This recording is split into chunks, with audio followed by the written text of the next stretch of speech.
All right. Good morning, everyone. Good afternoon, good evening from wherever you are. Welcome, and I'm glad you're watching a Freak 24-hour TV. This is our morning show. Of course, this is our newspaper review. Welcome on board and feel home. And if you're joining me for the first time, kindly ensure that you start by subscribing to our channel so that whenever we bring these kind of shows, you will always be notified. So there's a lot that we're going to look at even as we're going to review the newspaper. I won't forget to start by the juicy news. There's something that is happening. There was a big match yesterday. There was a match that was pitting the Eagles, that the Super Eagles, that is Nigeria, versus the Ivory Coast, and finally the winner or the best team won. So this is just to remind you that in yesterday's game, the yesterday's AFCON game, Ivory Coast managed to win the African Cup of Nations. This one is after they managed to beat Nigeria 2-1. And remember what? The game was played in Ivory Coast. And Sebastian Haller's goal, the one that was scored on the 81st minute, is the goal that made the host the champions of AFCON 2024, despite the fact that Nigeria was the first team to score. So those are some of the news that is making a headline. And finally, the prestigious uh, tournament came to an end with Ivory Coast being crowned the winners. I know people predicted it differently. Everybody had their prediction, but finally the best team won. That is the news that I also had to tell you.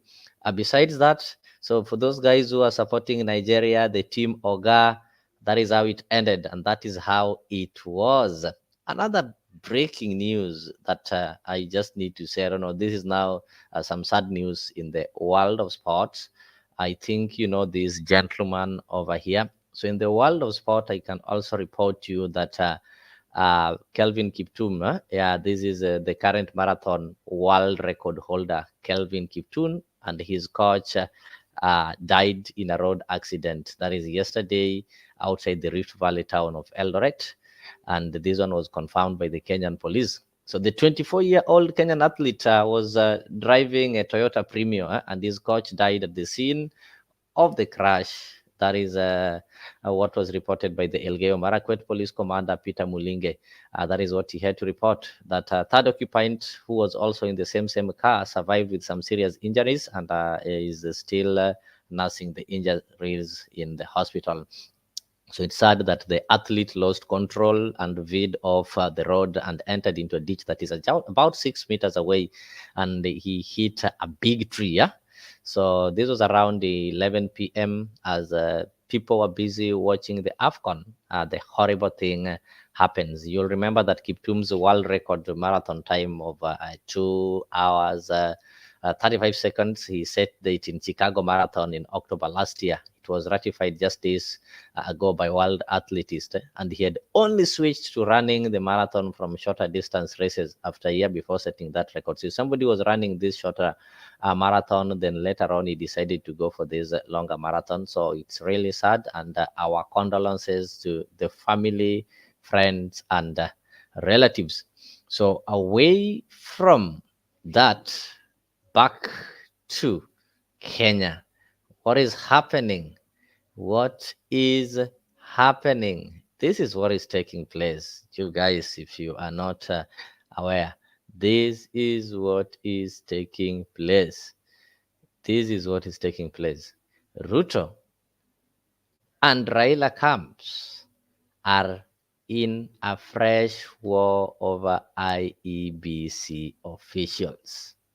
You know, the parliament is resuming from recess tomorrow. If the parliament is resuming from recess, what are we expecting? We are expecting some fireworks in that parliament. We are expecting some fireworks in that parliament. So allow me to welcome Gudia, karibu sana. I can see you over there. Angela Sidani, karibu sana. And feel free, feel at home. I'm also sharing the link. If you so wish to join the studio, you can also join the studio so that we can continue with this conversation. in our newspaper today, I won't start with the Standard. I want to start with the Daily Nation. I want to look at what is there in the Daily Nation. So if you can be able to see, that is the Daily Nation. On top of the story there, there's a story of the some sad story. The ex-police boss and Uhuru's many missed calls at Bomas. Retired senior police officer Kingori Mwangi, who died yesterday, was a man of many firsts and controversies. His role at the Bomas of Kenya during the 2013 presidential election and tenures as regional police chief were dramatic. We are going to look at that story. It is in page 10. Also, the one that is bold there, reforms rose adds to growing concerns in education sector. So you remember there've been a lot of reforms in education center with the exit of the 844 and the entrance of the CBC. We've been seeing the introduction of the junior secondary. Some people claiming the junior secondary should be in the secondary schools. Some people claim it should be domiciled in the primary schools. We've been seeing issues to do with the CDF, and we've recently saw things to do with the mode of paying school fee, whereby they're claiming the school fees should be paid through the e-citizen. So inside fight for control of shillings 435 billion. So the contentious issues, the issues that are contended between the Ministry of Education and the Teacher Service Commission, you can be able to see there Machogu and the chair TSC. So they're saying that the ministry wants to supervise school managers spending billions. That is 365,000 teachers not exclusively answerable to the commission, and the tussling over 1.3 billion training of CBC teachers. There is also a problem. The commission sidestepped ministry to draft the bill. Then the bill undermines proposal by presidential task force. There are some proposal by the presidential task force, the task force that was put in place only for them to come and tell us where the junior secondary school should be placed. So who will submit the proposed law to cabinet? These are some of the things that are being contested. The education ministry and unions have ganged up against the Teachers Service Commission, and the battle lines are drawn between warring factions. So that is a story that we are also going to look at. It's a story that we are going to look at. Just to take you the same first page. I'm seeing Raila Odinga and the president William Ruto. Kenya Kwanza, Azimio comes in fresh Iebc war. So what is taking place? A panel appointed by the president Ruto has restarted the recruitment of poll commissioners, prompting threats of street protest by allies of opposition Raila Odinga. So the the panel that was appointed by the president has already started the process of getting the next IBC commissioners, despite the fact that this thing imepingwa sana na the opposition, that is Raila Amolo Odinga. So is this thing going to make opposition to call for mandamano? It's a matter of time. On the same page, we are also having some murder. The news tightens on the man wanted in US. You know, this guy who killed his girlfriend and came back to Kenya. Both of them are Kenyans. So Kenyans were planning to arrest and take him to US so that he can be able to face charges there. But something happened. He escaped. Yes. Page 2. 200 billion Mombasa Gate Bridge project set to change the face of Port City. This is some good news to the people of Mombasa, whereby the 200 billion, the Gate Bridge project is set to change the face of the Port City. So the Port City is going to have some, is it a face uplift or something like that because of this gate that is going to be there. There's an accident. This is something I heard somebody talking about, that a family grieves after boy crashed by bus in tragedy at school. There's a lot of things that are happening in our schools nowadays. There's a lot of deaths. So this is what happened. We are told that when Mrs. Marcina Lima said goodbye to her son on Friday morning last week, little did she know that it will be the last time she would see him alive. So Liam Kipruto, described by the family yesterday as a happy and very active boy, died exactly 9 hours after he last left their Katani home in Machakos County. So according to Mrs. Nelima, the Goodrich International School, this one is in Athi River, if I'm not wrong, Goodrich International School pupil was run over by the school bus. Wow, how did this one happen? And no one was willing to give details of what transpired until yesterday, when the head teacher reached out in a text message. The school that is located in Mavoko, Machakos County, was founded by Gideon Kimuli Chalo, and has branches in Kileleshwa and Bakasi, Nairobi. So on the fateful day, Mrs. Nelima had left her mobile phone charging in the house and spent most of the day with the sister. So this is what happened. The driver said that the child was seated with him on the front seat. Then the child opened the door and jumped out. That is how the bus stepped on the boy, something the parent is not really willing to buy. So I don't know what has happened to our country. Maybe people need to pray. The world has gone rogue. There are strange things that are happening, and a lot of care is also needed, specifically for the parents if you're having your kids going to school, and even the teachers and the drivers. These kind of deaths can be prevented. I think the cars normally have something called child lock, and this one can be used to prevent such kind of accidents. If I look at another page, this one talks of the story of the guy who killed Kinyanjui, who managed to evade arrest in US, where authorities there suspected him of killing Margaret Mbiu, and he evaded an arrest and came back to Kenya. And now Kenyans think they can arrest him and hand him back to US. I don't know your take on this. So the guy escaped from the Iga police station, and the detectives have been trying to track him down. Yes. What has happened to the country? The country, not the country, sorry, but the world is getting rogue. I'm also joined by Jeff Mburu. So, Jeff, good morning. Morning, how are you, Leo? I'm fine, thank you. Just going through the newspaper and I'm getting some horrible, horrible news. I don't know what has happened to the world. A boy Yes. opened the door of the car, oh, not the car, but the school bus, and jumped down and was ran over by the school bus. So Yeah, you I have. imagine you take your Mm. son to school very early in the morning, only for you to get back his body instead of him coming back. Yeah, that is terrible, and Yeah. I don't know what was going on in the mind of the boy because under normal circumstance, I don't know how old is this Kevin Kiptum. Kevin Kiptum is just, let me show you. Kevin Kiptum is how many years old? Let me check the age. He's a small boy. These are boys who are still in lower primary. These boys of the kindergarten, not a big boy. Yeah, You can be able to see his image there if you look at the screen. That is yeah, the that's boy a that we're that's a talking about. young boy. Yeah, young boy, The really. school buses, what we can say is that accidents happen, Yeah, and children sometimes are so uncontrollable. For those who have children, they know that. yeah, And what we can say is that we should learn from yeah, it because it is good to have child lock in the yeah, school bus. yeah, And I believe the school bus has the child lock. Maybe it wasn't applied. So it's yeah, always good to take caution. It is yeah, unfortunate, but it has happened. There is nothing we can do. yeah. So I have nothing much to say about that. I just want to pass my condolences to the family. It's very painful to lose a child.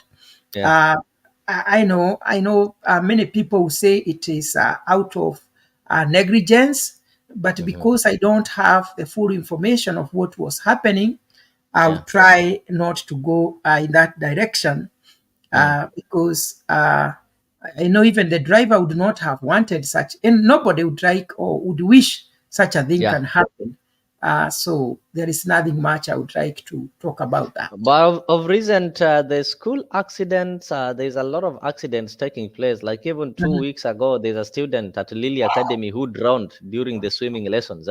So does it mean that our schools are no longer safe for the children? And remember, the parents of today, some of them take children from Monday to Saturday, they're in school. And when they leave very early in the morning at 5, when they go to work, they leave with their kids who spend most of the time in school. Actually, it is not like long in the olden days, whereby these young children will come back at lunchtime and stay at home. Nowadays, they go to school in the morning and come back in the evening. And this one had been a safer place where parents can leave their children. So is it turning out that schools are also not getting safe, or some extra care need to be put in place to ensure that children are safe over there? Yeah, it's all about taking extra care. These things happen in in the year I think 206 or 207 there, I lost my nephew who was a student at Vika High School, and Yeah. they went for a vacation or a tour in Tanzania. Yeah. Then they went to swim in Lake Victoria, not Lake Victoria, but Indian Ocean. They went to swim, and he was carried by the waves. You can imagine, and we received the report that our child has been drawn and he died. So it's all about the schools taking extra care and making sure they control the activities of the children, because sometimes students and pupils become so uncontrollable.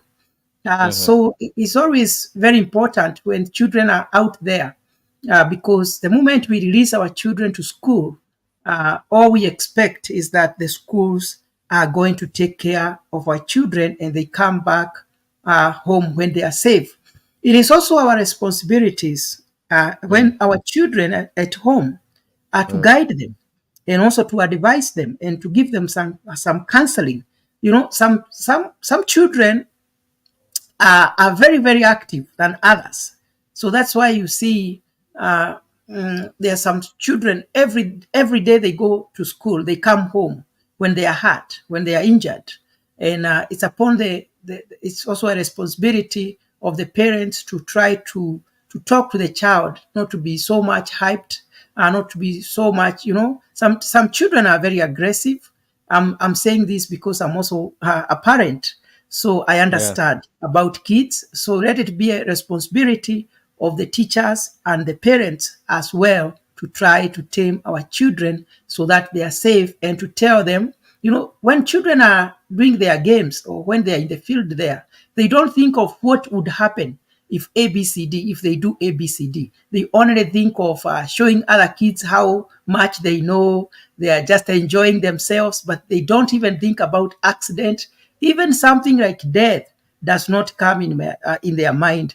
So let our teachers take extra care. Let also the parents take their responsibilities and not just leave the children to be shaped by the school. Also try to shape your kid. Try to talk to your child so that at the end we may have a good result. Thank you, thank you. I can see Goodyear is asking if they have school caretakers. I think most of the schools that we have in Nairobi, they don't have the school caretakers. Actually, it is that teacher who plays that kind of role. And maybe sometimes we might say that these teachers also get overwhelmed, and in such case, anything can happen. But if the schools were developed well, they should be having some caretakers, like when they are going for swimming. A teacher cannot be able to take care of like 30 students at the same time. So that one can also be used to help, and it can also maybe uh, add some weight. So there's also this story in nation about this guy called Kinyanjui who managed to evade an arrest in United States of America after killing his girlfriend. He came back to Kenya. He was arrested and he was supposed to be taken back to United States of America so that he can be able to face the law over there. Though those people, both of them, the lady who was killed and the gentleman, they're both Kenyans. So I don't know why Kenya decided that they cannot be able to charge him here. In the process, the man escaped from Mudaiga police station, and the DCI, or we can say the authorities, are trying to track him down. Do you think this person will be found? Or do you Uh, think how possible was it that the person ca- decided ca- to escape from the prison? yes, Really? I want to ask you, do you totally believe that this gentleman escaped from prison? That is really strange that this person managed to escape from the police cell. I don't know how possible this is, and at the police cell, at no point you'll find it is not a place whereby somebody goes there, locks you, and gets out. There is police there. The place is monitored 24 hours, and Uh, for there the matter is, of there is, truth, this man mm, was not the only person in that cell. There are other people. So how comes he's the only person who escaped? It still beats logic, huh? there is nothing like escaping. This guy was released by the officers after money exchanged hands. Yeah. That's what I guess. We have a very corrupt nation, and Yeah. somebody who has come from America is not a poor person. And Uh-huh. I think when he was planning how he will carry the body, leave the body at the airport, and land to Kenya, is because he knew the kind of country we have in Kenya, that you'll be in a position, so long as you have money in Kenya, you'll be at large as much as you have money. That is why this gentleman, let me not just call him gentleman, this criminal, that is why we are being told that he escaped. But somebody somewhere received some money and he decided to release this guy. And this game will continue like that until the case is forgotten, which is very, very, very unfortunate. A country like this country where I am, they Yeah. are they are always very serious with what they do. And the moment you commit atrocities or you commit the crime like killing and you are caught, it's a serious Mm. case. It's a serious case. And any police who can joke around with such a matter Mm. can easily find himself in jail, serving almost the same prison sentence with the criminal. So I don't know what's wrong with our country that we don't take a matter seriously. Even that case of a child opening the door and dying, Mm-hmm. uh, somebody was supposed to be held responsible. Uh, and there was a time I was doing transportation here in US. Though for me, I was Yeah. dealing with high school kids, and there was a time a kid was quarreling with a parent on the phone, and Mm-hmm. I think she got angry and opened the door on the highway, and she jumped. You can imagine. But the good thing, I was approaching the traffic lights, so I had Yeah. begun to reduce the speed. Imagine what would have happened. So, okay, such kind of things happened, but I had a very hard day trying to explain what happened. And this is a high school kid. Mm-hmm. But in our country, we don't take things seriously. Here, even if somebody was not injured, but such a thing happened, you have to write reports. You have to explain what was going on and what you tried to do and why it happened the way it happened. And you explain so many things, almost being jailed for Yeah. something that you are very innocent. But why do Yeah. people go to jail? It is because of setting or creating precedents that you must be very careful in what you do. In America, even nurses are so afraid when they are doing their work because any slight mistake, Yeah. your license is cancelled. There is no joke about it. Even doctors, or if you want reports for each and every doctor, on their conduct, on everything they have ever done, on if it's a surgery, every successful surgery, you find it online. There is a portal where you are able to see the rating of each and every person, whether a doctor, whether a lawyer, you are able to see. So Yeah, I that's why saw in people, some countries, even yes, the nurses, even when you are having some, maybe some cases, some disciplinary cases, like you are late to work, you report to work drunk, such kind of things, they have to put that restriction on your practicing certificate. And these practicing permits are normally renewed yearly. So if this year, Jeff, you are a nurse and you used to report to work drunk, then you are likely not to get your certificate renewed. It's done yearly, or a restriction will be put there that, okay, Jeff is a good nurse, but he likes doing this and this, so he should not be put in this kind of situation.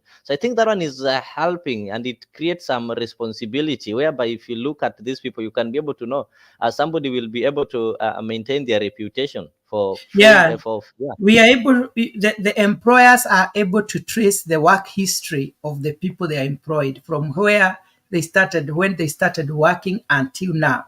So Mm, that's why you see people try so much to conduct themselves with a lot of decorum, with a lot of dignity and care. Even where I work, yeah. if you get late and you get 7 points, you are done, and you are not discussing with the people. It's machine. The time to clock in, you must clock in. If you get late, the machine puts the point, you know. Yeah. So if those points accumulate to 7 in a duration of 12 months, you are Yeah. done. You are kicked out. The system will kick you out. And there is nothing to negotiate about.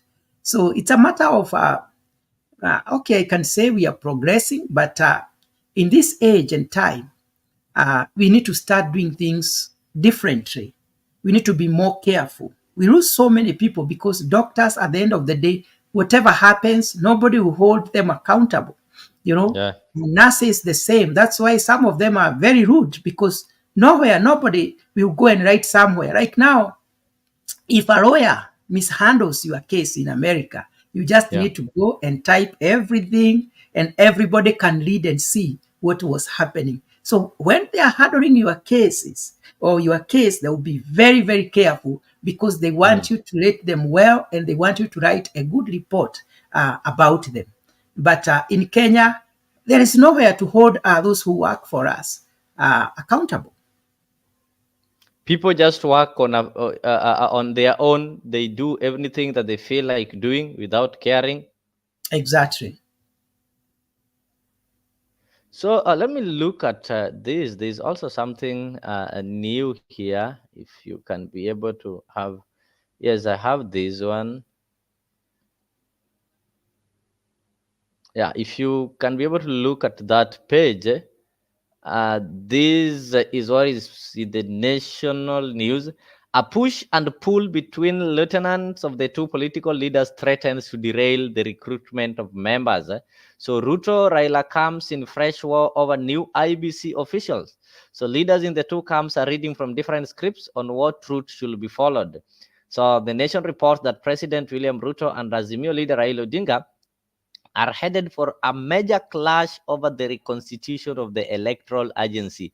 A push and pull between lieutenants of the two political leaders threatened to derail the recruitment of the members of the IEBC. Leaders in the two camps are reading from different scripts on what route should be followed by the recruitment of IEBC, setting the stage for major face-off as Parliament resumes. So while the opposition is demanding that the National Dialogue Committee route to be followed, their Kenya Kwanza counterparts favor the selection panel direction.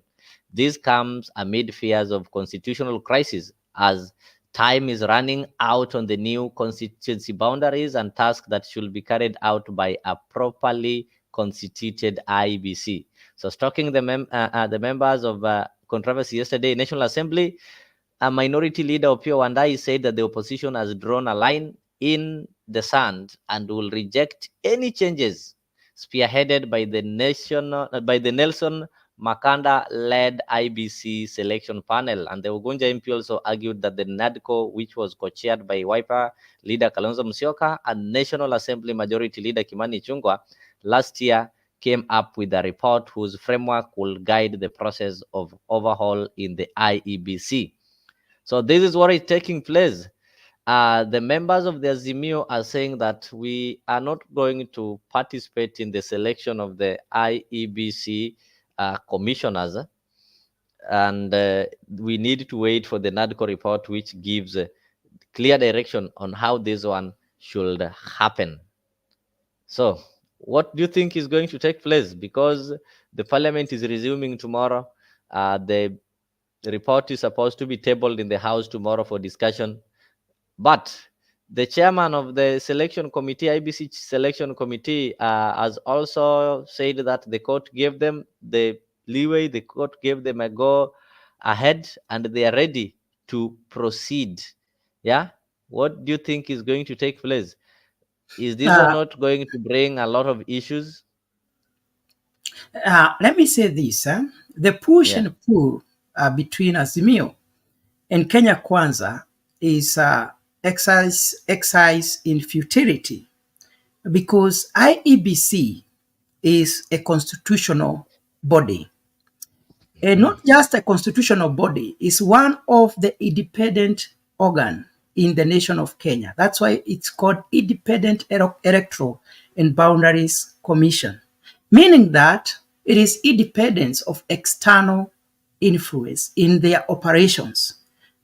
So the selection is not determined by Azimio and Kenya Kwanza sitting down and having a discussion. And that's why the court, which is mandated to interpret our constitution, to interpret our laws, said that we cannot hold an independent body hostage because of the discussion that is going on.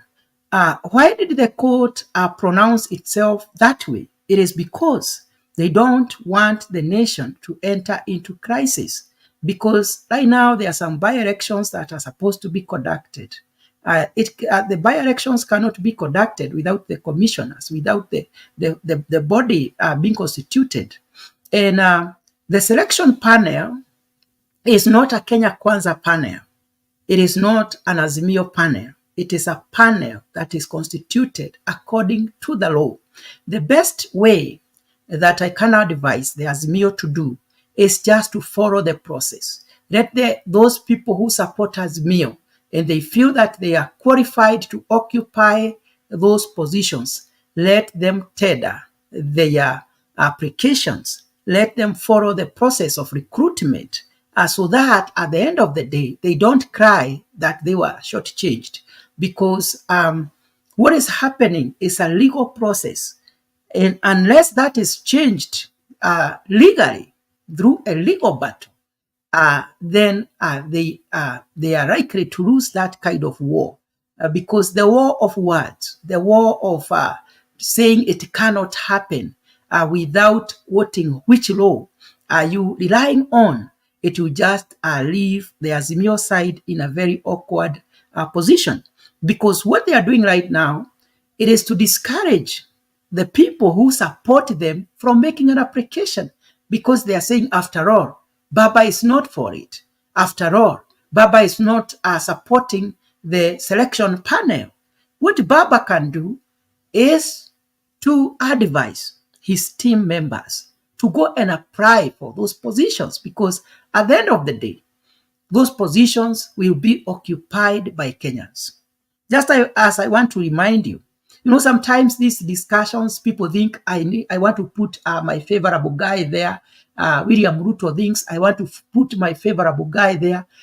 What goes in my mind, nobody knows. Leo, you might think I am your guy, but the moment I get the position, I might do what you didn't expect. And the case study is Chebukati. Chebukati was fronted by one Raila Odinga. Chebukati was a member of Pentagon, a member of ODM. He even vied to be an MP under Raila Odinga's ticket of ODM. But what happened?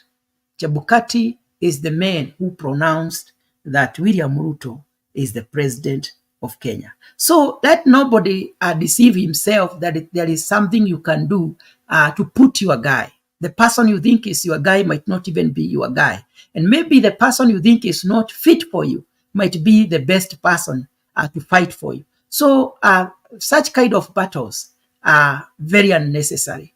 Let us not hold our constitutional bodies hostage because of our personal interest and political interest. The nation must continue. We cannot stop doing what we are supposed to do because of discussions. That is what I think. Because some of this, we can discuss about other things that cause a lot of conflict. But some of these things are just creation of our politicians because of what we can say mistrust. And it is not necessary for the nation of Kenya. It is not doing any good to our country. We are just lagging behind because we don't trust each other. Raila Odinga has his fears. William Ruto has his fears. And Kenya is not all about our politicians.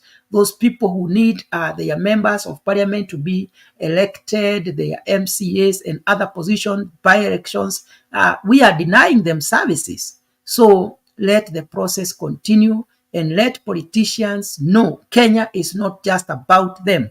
It is about the electorate. It is also about the common mwananchi. And sometimes we have to shout to these politicians and we tell them to stop being so selfish and stop polarizing the nation with matters that you have no control over.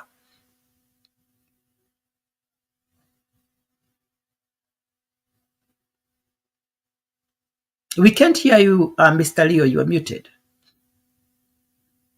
Sorry. If you look at the same report, it tells you what NADCO report recommended. It recommended that the NADCO report recommended the establishment of an expanded selection panel comprising 2 public service commission nominees, 3 by political parties liaison committee, and 1 person from a party other than a parliamentary party.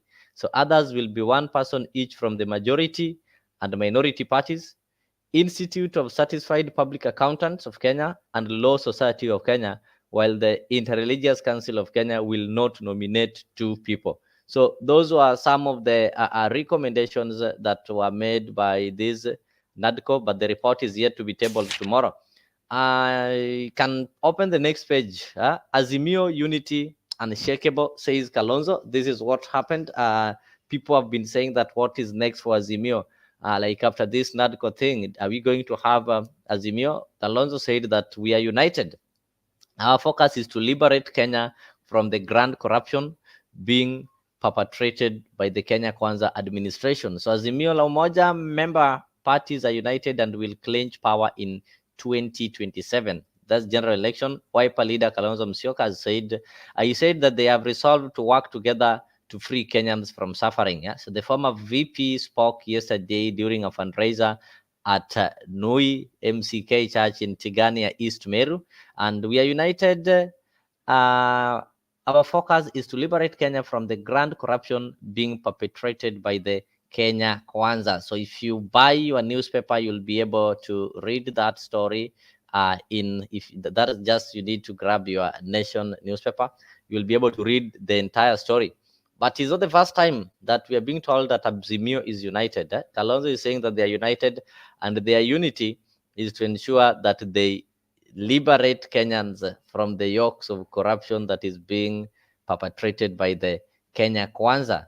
So they've also been this thing, the Azimio flag bearer for 2027. I'll just play this video. Then after that, I'll take maybe your opinion. Outfit.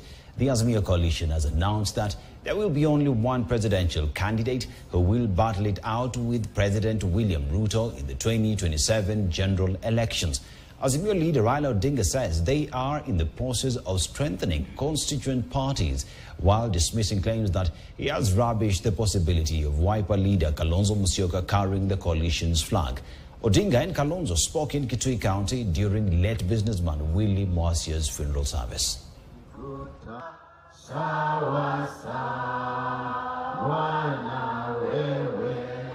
Tuleta hapa kiwe baba na kiwe katika hali ya juu.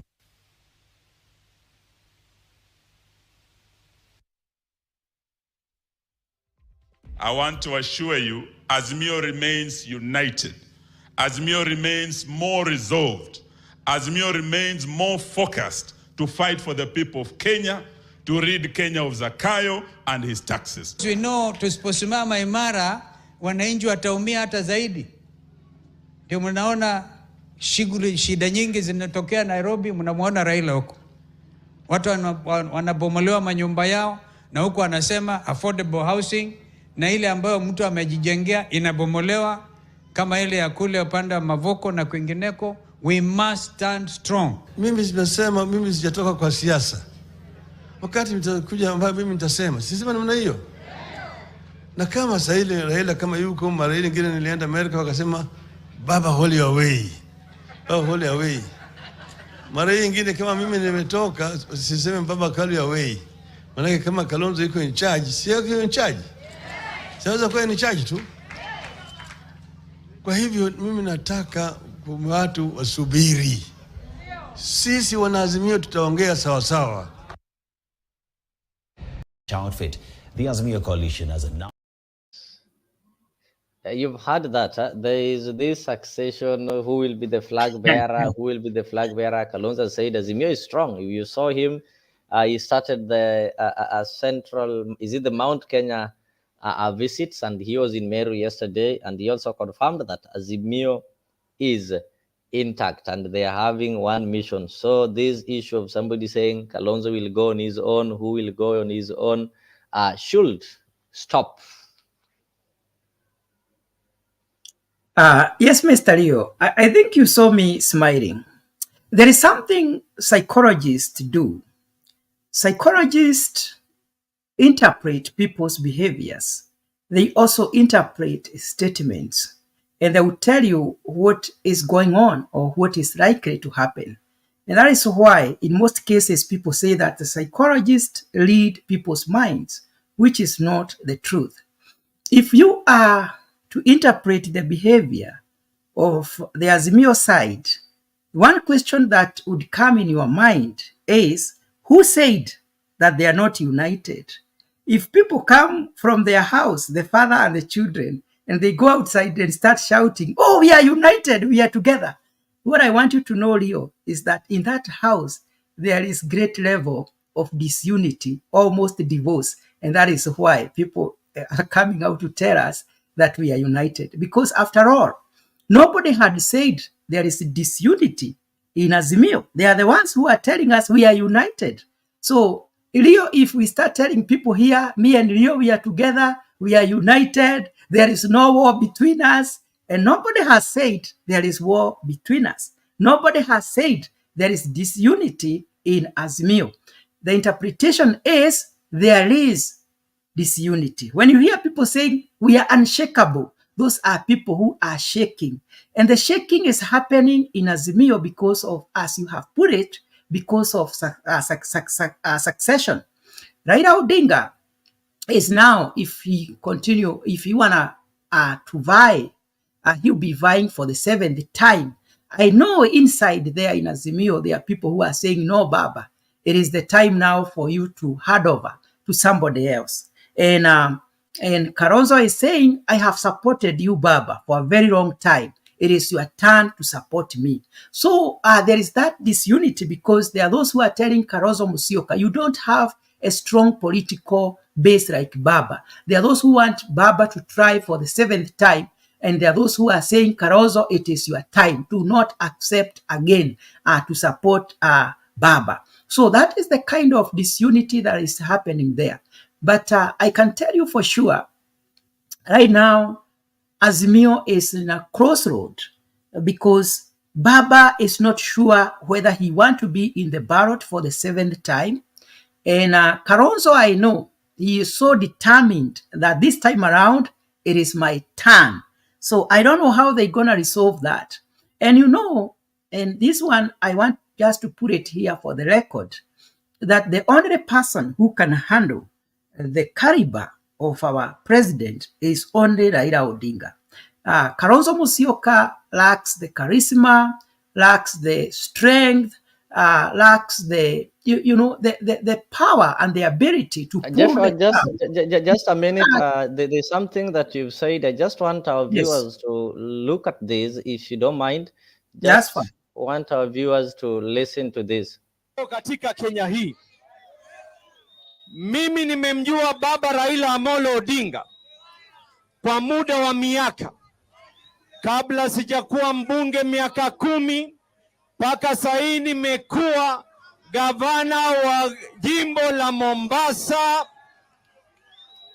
Huyu mzee muiteni vile mutamuita, lakini hakuna sifa ambayo akonayo ya kuwa hasemi ukweli.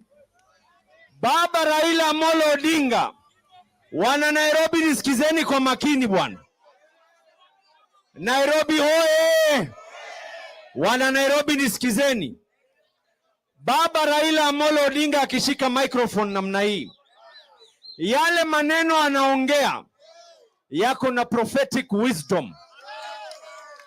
Baba Raila Amolo Odinga akishika microphone namna hii, yale maneno anaongea, hata FBI na CIA wanauliza huyu jamaa alijuaje hii maneno yote.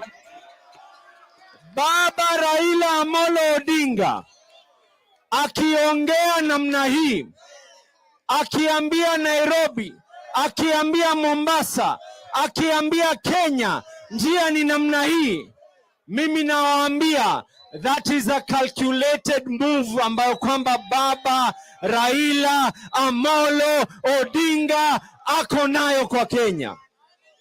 Mutampa sifa zote, lakini sifa moja ya lazima mumpatie Raila Amolo Odinga ni kuwa ni msema ukweli. Wangapi wanakubaliana na mimi? Mimi hapa nimekuja na mambo mawili. Ya kwanza, nimekuja kukumbusha Wakenya sifa ya Raila Amolo Odinga. Akiongea maneno, anaongea ya ukweli. Hiyo ya kwanza. Nataka watu wa Nairobi kwa kunyosha mkono, wangapi wanakubali ya kuwa Raila akiongea ni maneno ya ukweli? Tunyoshe mkono namna hii. Sasa hii ya pili nisikizeni kwa makini. Vijana hoye! Nairobi hoye! Mimi nataka leo Kamkunji tetemeke. Wangapi walioko hapa? Nataka munisikie na nataka Nairobi itetemeke.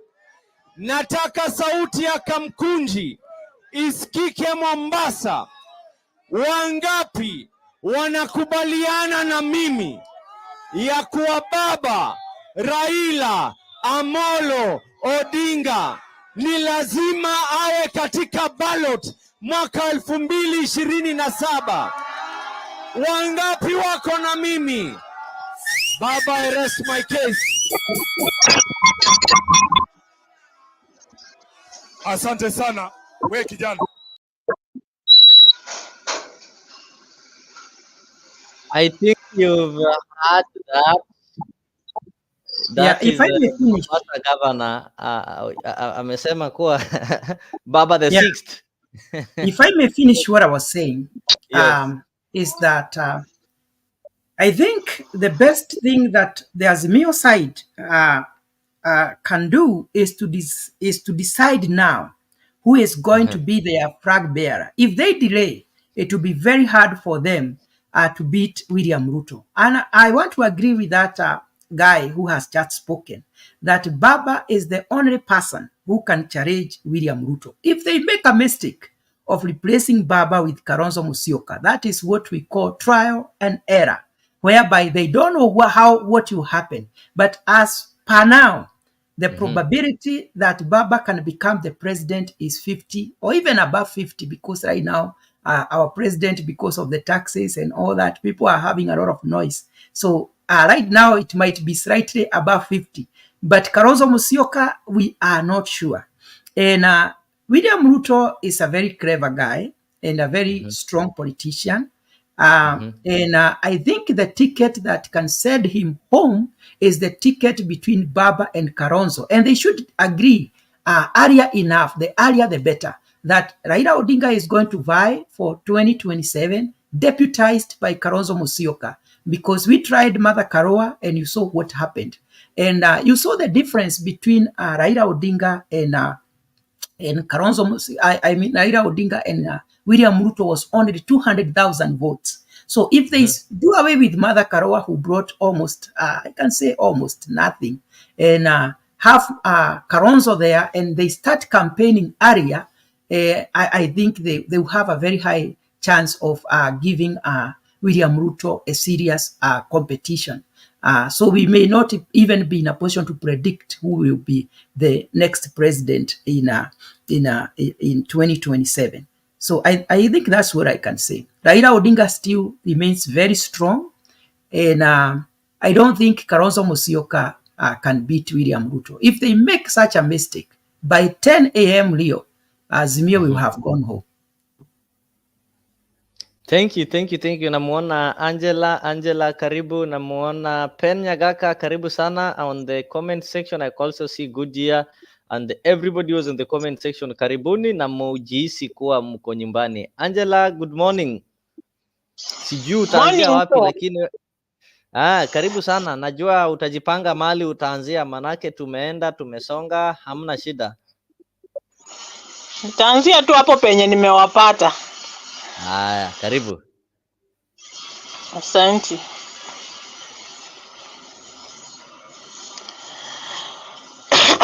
Maoni yangu ni haya. Baba ako sawa 2027 and he's the only right person to fight against Ruto. Lakini ile shida watu wa Azimio tuko nayo, watu wenye wana surround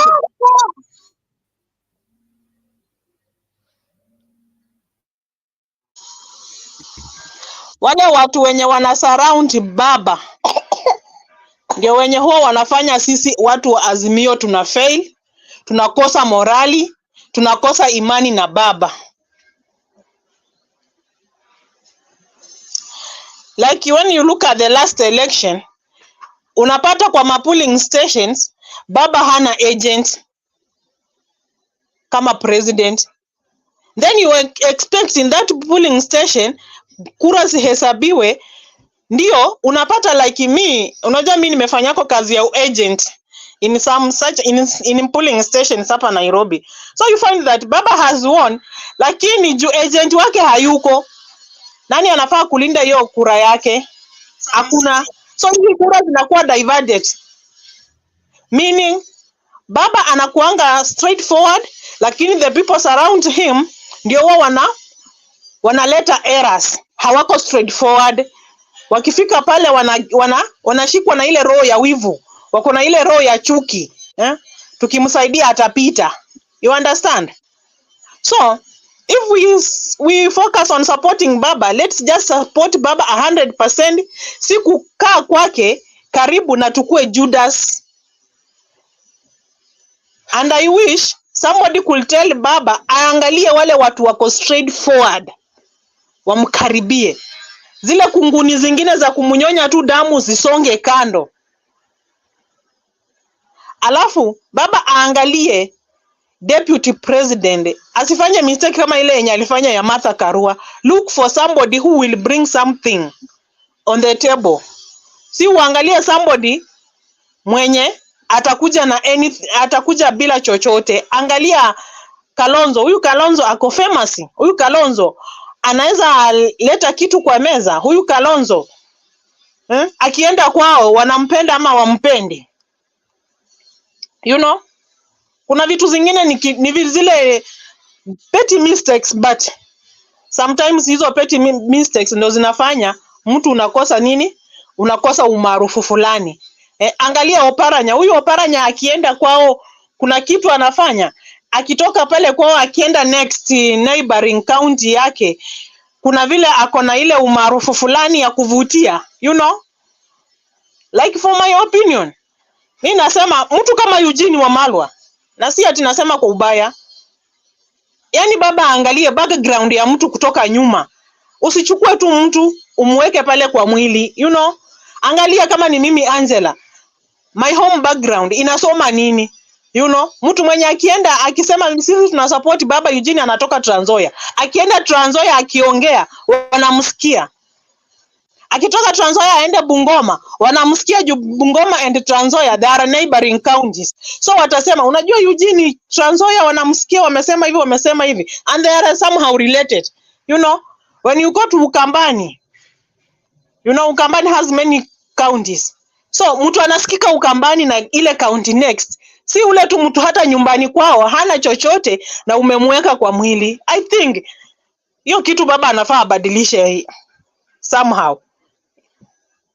Bure huyu jamaa 2027 ataturambisha tena venye ameturambisha. Napata za zingine unakaa kwa nyumba uendi kazi juu saa unaenda kufanya nini na hakuna kitu unaenda kupata huko. Ataturambisha, atatuchimba kwa shimo. So just imagine if saa ndio the first term, na unajua first term like mtu anakuanga mzuri, anabembeleza watu, you know, you understand? Like anaweka kwa honeymoon. Then akisonga kidogo honeymoon inafanya nini? Inaisha, analeta through colors zake. So if this is the first term yake, first year, hatujaona honeymoon, do you expect 2027 after 2027 amerudi huko kuna kitu kizuri tutaona?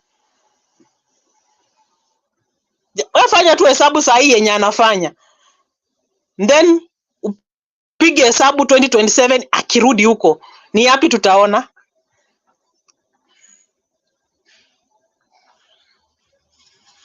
Tafute mtu kama Eugene Wamalwa. You know, Eugene Wamalwa is having a party, the Democratic Action Party of Kenya, the DAP Kenya. And DAP Kenya is having, it was among the parties that contested in the last elections, and it is a new party, and it is having, it managed to get 5 elected MPs. It's having a governor. When you go there, you see Natembea, people like Peter Salasi are elected in that party. So does that mean if you put Wamalwa and Karua, Wamalwa can weigh heavier than Karua?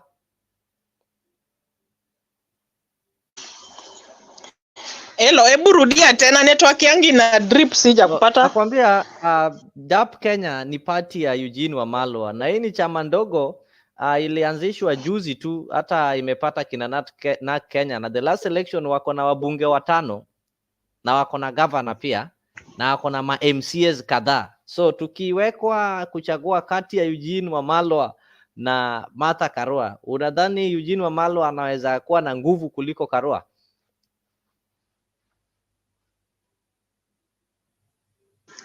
Umenipata? Nimekupata.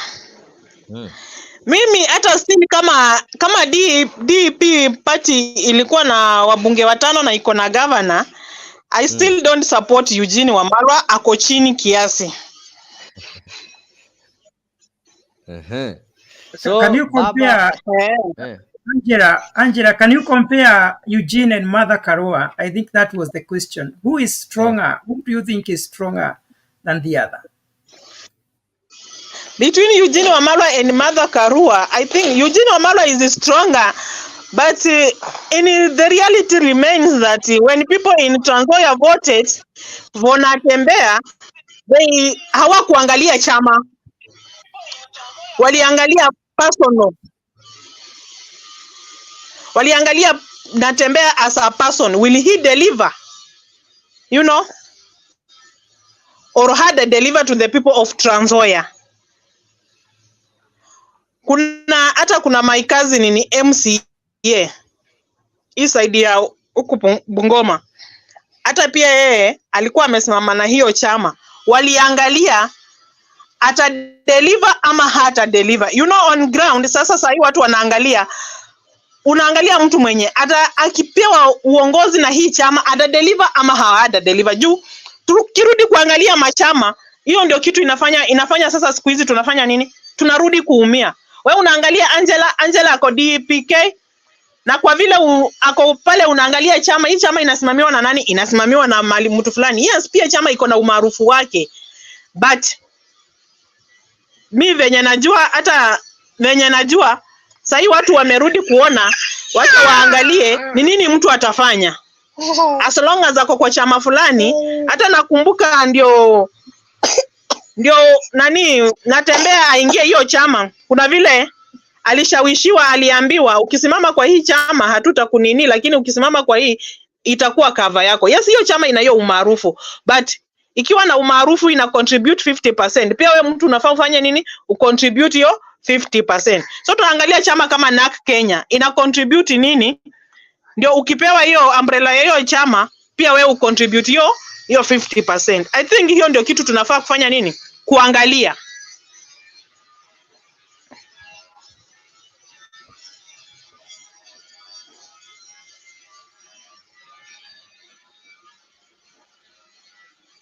Wacha niwaonyeshe hii hapa. Mburu, you wanted to say something?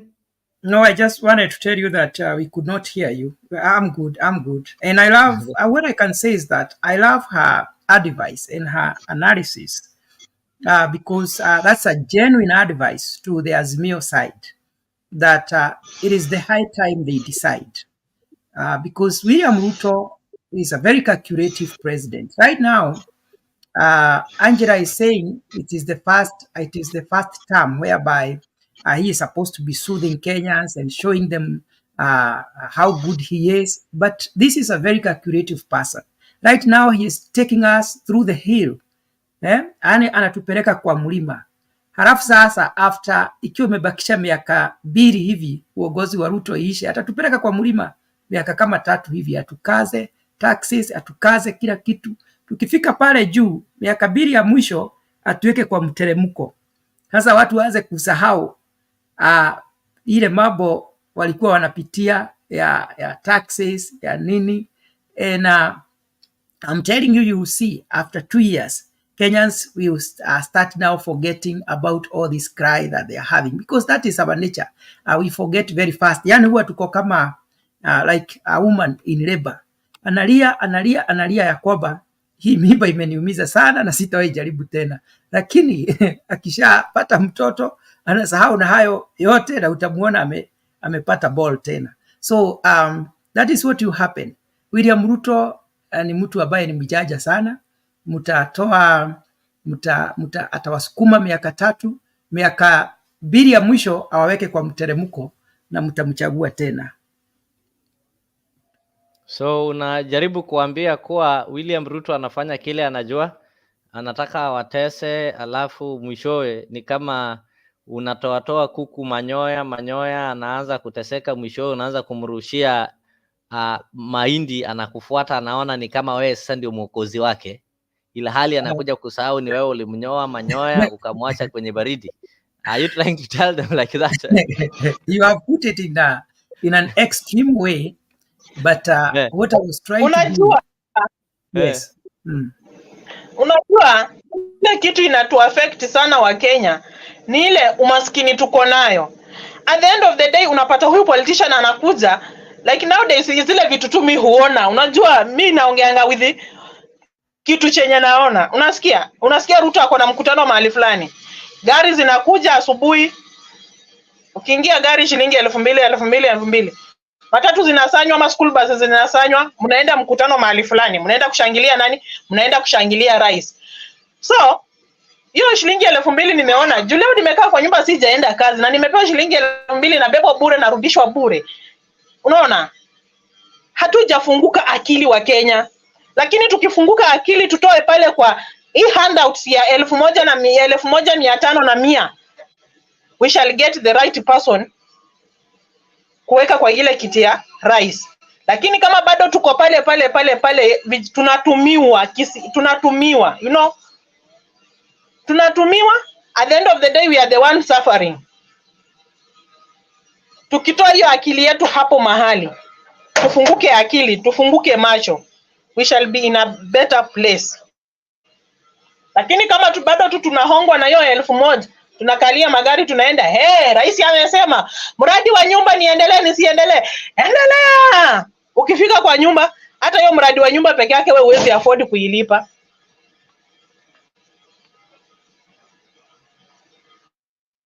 Nakupata. Hapo kuna katu nyingine so interesting there, yeah? Up there, their words, Raila is saying, myself and Kalonzo have worked together for long. When the time comes, we shall agree. If Kalonzo is the candidate, where is the problem? Then there's a cartoon there. There's somebody with the cards. Wale wanacheza hizi kadi wanajua. And that one looks like Raila is having some cards. Unaona amepiga card. But back in his mind, there is this. Imeandikwa Kalonzo Musyoka. Kalonzo Musyoka. Kalonzo Musyoka. But this Kalonzo Musyoka is making a word there. Me.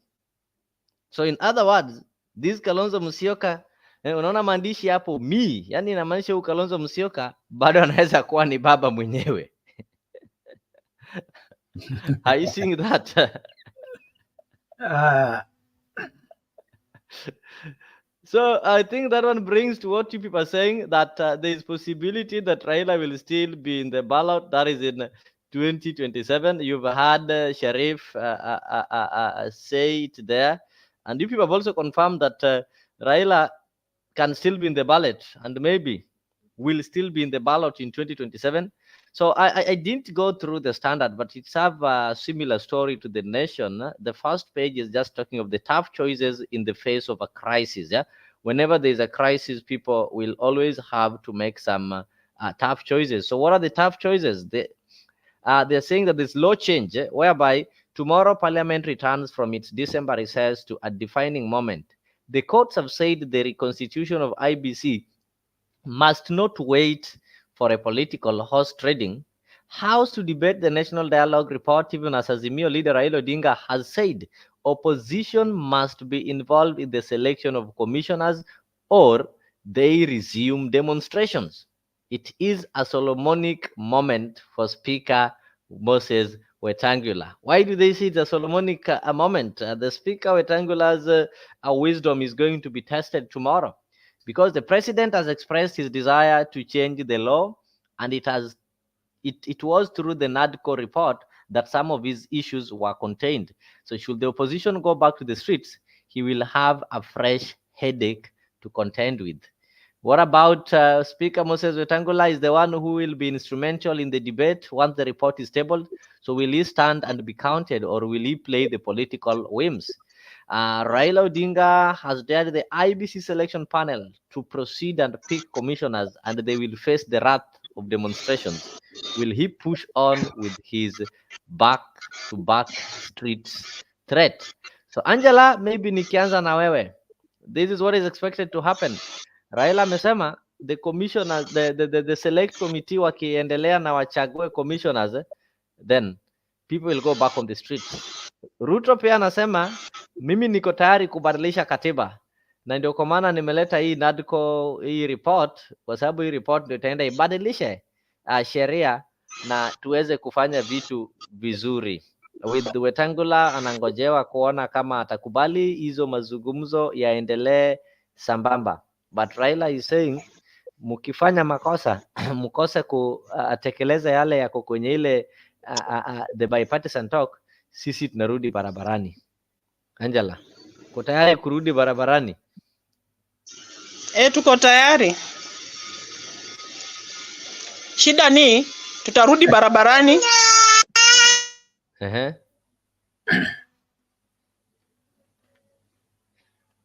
Unanipata? Na kupata. Shida ni tutarudi barabarani. Ruto atatumwagia mapolisi waanze kutuua na marisasi.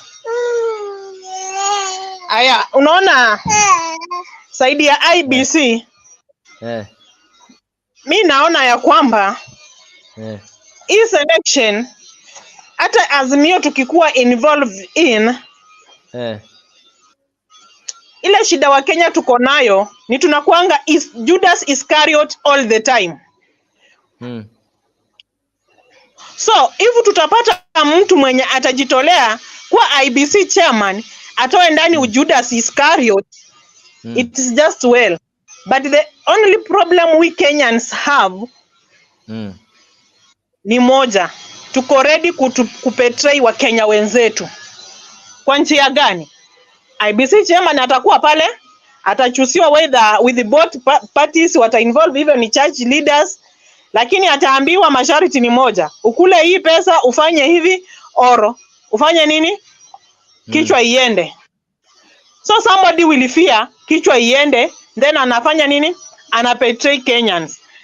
But mimi sioni kama mtu akikwambia kichwa iende inamaanisha atakuua, so you have to follow him. Like mnajua Ruto ni dictator. Yeye anakuambianga we acheki na hachezi. I think that is all about that man, that guy. You know? So mimi naomba ya kwamba hizi party zote mbili zikae pamoja, zielewane, zitafute IBC commissioners, IBC chairman. Then naomba ya kwamba maombi yangu huyu chairman atachaguliwa, ajitolee kutoa Kenya shimoni, asitusaliti wa Kenya, afanye uhaki wake, naye Mungu ataiona kazi aliyoitenda. Hata kama watamwambia kichwa itaenda, haitaenda, Mungu atamtetea. Lakini tunaweza chagua.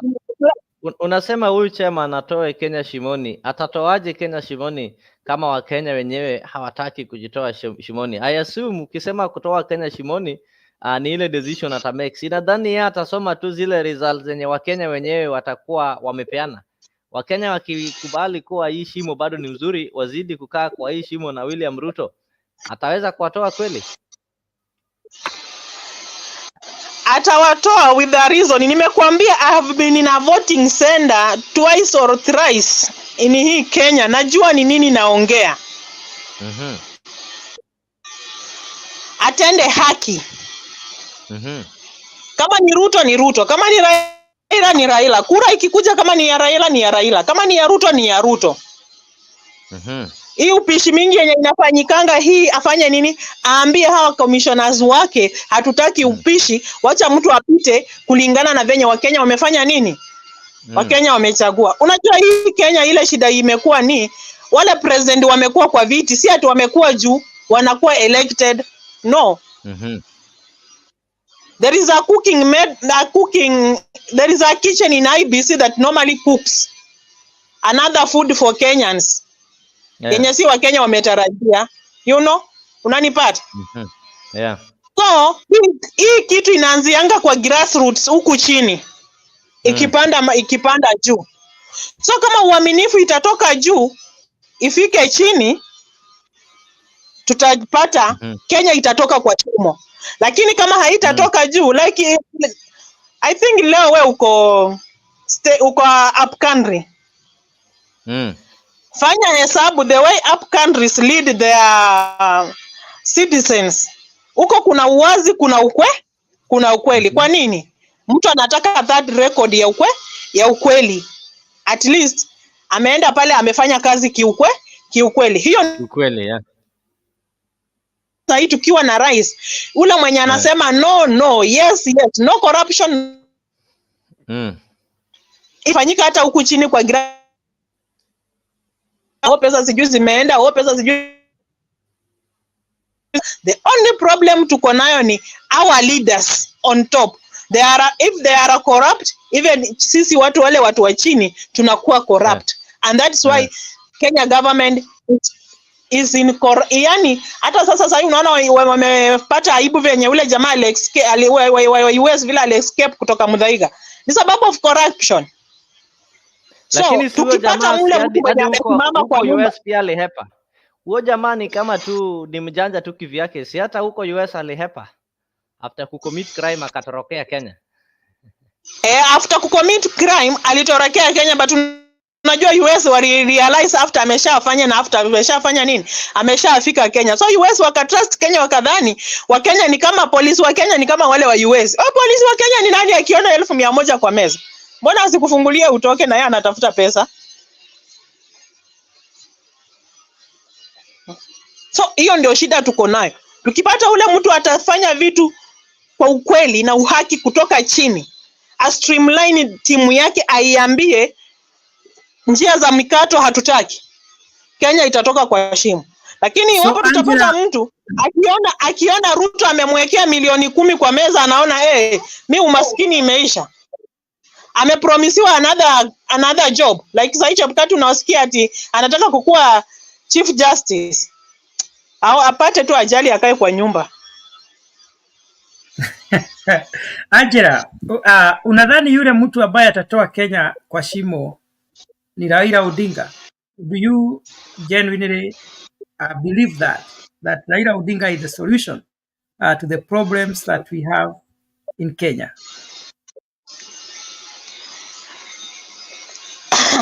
In my opinion, haezi solve once akamaliza, but anaweza punguza kiasi, sio kuongeza zaidi venye tunaongezewa. You understand? Juu shida zenye ziko Kenya huwezi zitakuwa na siku moja ukazimaliza, you know? Hata zimaliza, lakini atapunguza kiasi ya kwamba at least tutakuwa na yani tutapumua kiasi, hatutafinywa vile, you know?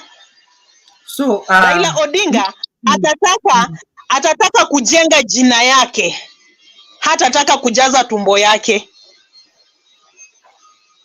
Atataka kujenga jina. Raila Odinga was the president of Kenya and alipata Kenya ikiwa hivi na hivi, ndio amefanya nini? Amefanya.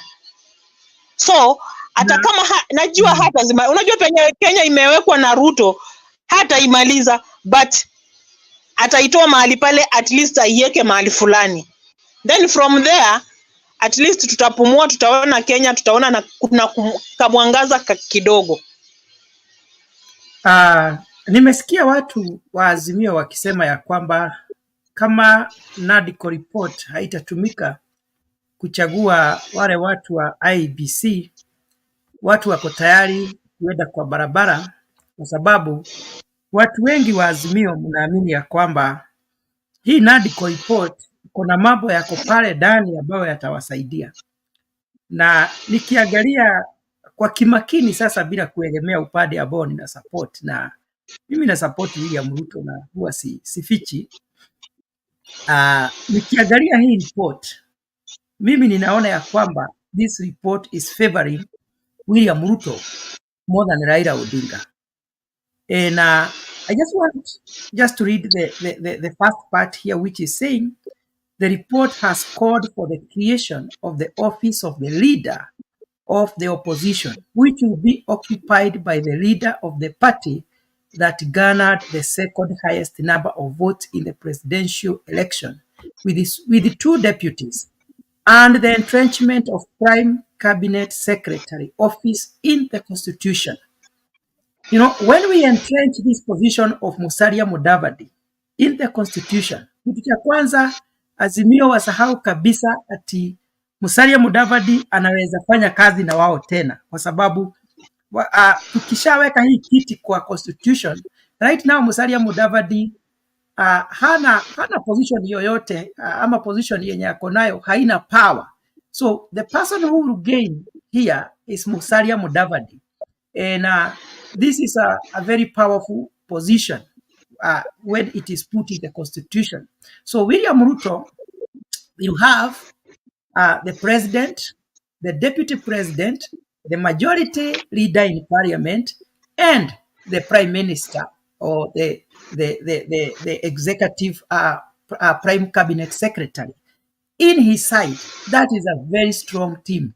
Kwa hivyo mimi nikiangalia hii report, mimi naona Ruto amewaonea 18, na come 2027 kama hii report ndio itaenda through na tuweze change the constitution, tuweke his positions, it will be very, very hard for Raila Odinga to win the election if we rely on this report. Kwa sababu hii report isipokuwa sasa ni kiti ya opposition ambayo itakuwa ofisi ya opposition and 2 deputies, what else is going to favor the Azimio side? Kwa upande wa Azimio mimi ninaona hapa mmepoteza, lakini kwa upande wa serikali, kiti ambacho Musalia amekuwa akishikilia ambacho hakija kuwa na nguvu yoyote, maana it is not there in the constitution, sasa itakuwa na nguvu. Musalia ataheshimika zaidi, watu wa Waluya wataanza kusikia we have a prime minister recognized by the constitution. That is a very high position. Wacha nikwambie, let me stop you there.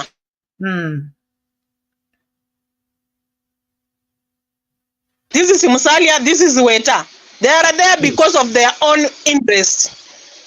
Even if he becomes a prime minister, he's just there because of his own interests. Naona na Ruto anajaribu kutafuta nafasi ya kupenyeza, ile tu kitu yenye Uhuru aliamsha BBI, ndio hii yenye Ruto amebadilisha tu jina NADCO asitumie BBI. Una understand? Ku create another, yani anataka kubadilisha katiba, aweke vipengele vyake ndio vimtafutie nini? Kukula zaidi. Lakini mimi nasema hivi, ningependa wabunge wetu waende bungeni, wafanye kazi, wasifike huko ni kulala na kutanguliza matumbo yao. Lakini ile shida tuko nayo Kenya, watatanguliza tumbo yao na watusahau sisi nini? Sisi wa Kenya. So hiyo report mimi hata nilikuwa naona kama naipinga juu haina haja, haina maana, juu iko pale kufavor mtu mwenye ameipropose. Mbona aipropose? Alienda alisema tukimpa kura anaenda kutufanyia kazi ama anaenda kubadilisha katiba. Hayo ndio maswali tunajiuliza. Na hata kama unasema 2027 itakuwa hard, but venye naona, vile tu naona ground venye iko, sioni kama itakuwa hard kwake. In fact kuna mtu anakuambia nitatoka kupiga kura, nipeleke mtu nyumbani na niweke mtu mwingine mgeni mwenye ule sijui. Alafu naona ile ya wanasema Wetangula anaenda kutoa uamuzi. Wetangula ako pale because of ako pale juu ya siasa. Yeye atafanya mapendekezo kulingana na mkubwa wake vile alifanya nini? Vile alimpea kazi. Wewe ukipewa kazi na mkubwa wako kwa ofisi, leo Mburu nikikuja kwako kuomba kazi, unipee kazi. Nitafanya vile unataka ama nitafanya venye nataka. So Wetangula matumaini imefanya nini? Imeisha. You know, if our loyal leaders could have been strong, Western region in economy of Kenya, it could have been leading. Because if you go to Western utapata huko ndio kuna kampuni ya miwa. If you go to Western utapata huko ndio mahindi inatoka, huko ndio chakula inatoka. Lakini why are these companies collapsing and yet we have leaders? Because they don't have vision for our community. They are just there in politics because of their own interests. Mtu anatafuta kujihifadhi yeye, kujifadaisha, yani kutafuta manufaa yake yeye mwenyewe. Unaona? Yeah. Haangalii ni wapi anatoka. And let me tell you, if Wetangula, Musalia, Oparanya, Eugene wanaweza ungana wakuwe kitu kimoja, waamushe Western region, waseme kampuni zetu za sukari zifanye kazi, wakulima wetu walipwe pesa, kampuni za majani zifanye kazi, kahawa ifanye kazi, kukuwe na hiyo transparency in those companies. I am telling you my friend, Western inaweza amuka, hatutatoka huko tukuje tuangaikie Nairobi kutafuta kazi. Lakini mbona zimeanguka na wako hawana future? Future yao ni kujitafutia. Hao tumewatoa kwa hesabu kitambo sana. Tunatafuta watu wengine huko nyuma. Like Okiya Omtata. Hao ndio watu sasa hii tunatafuta, tunataka kufanya nini? Kuunga mikono tuone wanatupa mwelekeo upi. Lakini Wetangula, Musalia, Eugene, Oparanya, au ni watu wenye tunajua wanatupoteza tu. Wakiona pesa Judas. Yeah, so Angela na wale wengine ambao wanasikiza wenye wanadhani hii NADCO report kuna faida iko nayo kwa watu wa Azimio, na maybe Leo atatuambia, maana Leo najua you have read the report. When you go through the report, sijaona faida yoyote ya NADCO report to the Azimio side. I don't know how it is going to favor the Azimio side.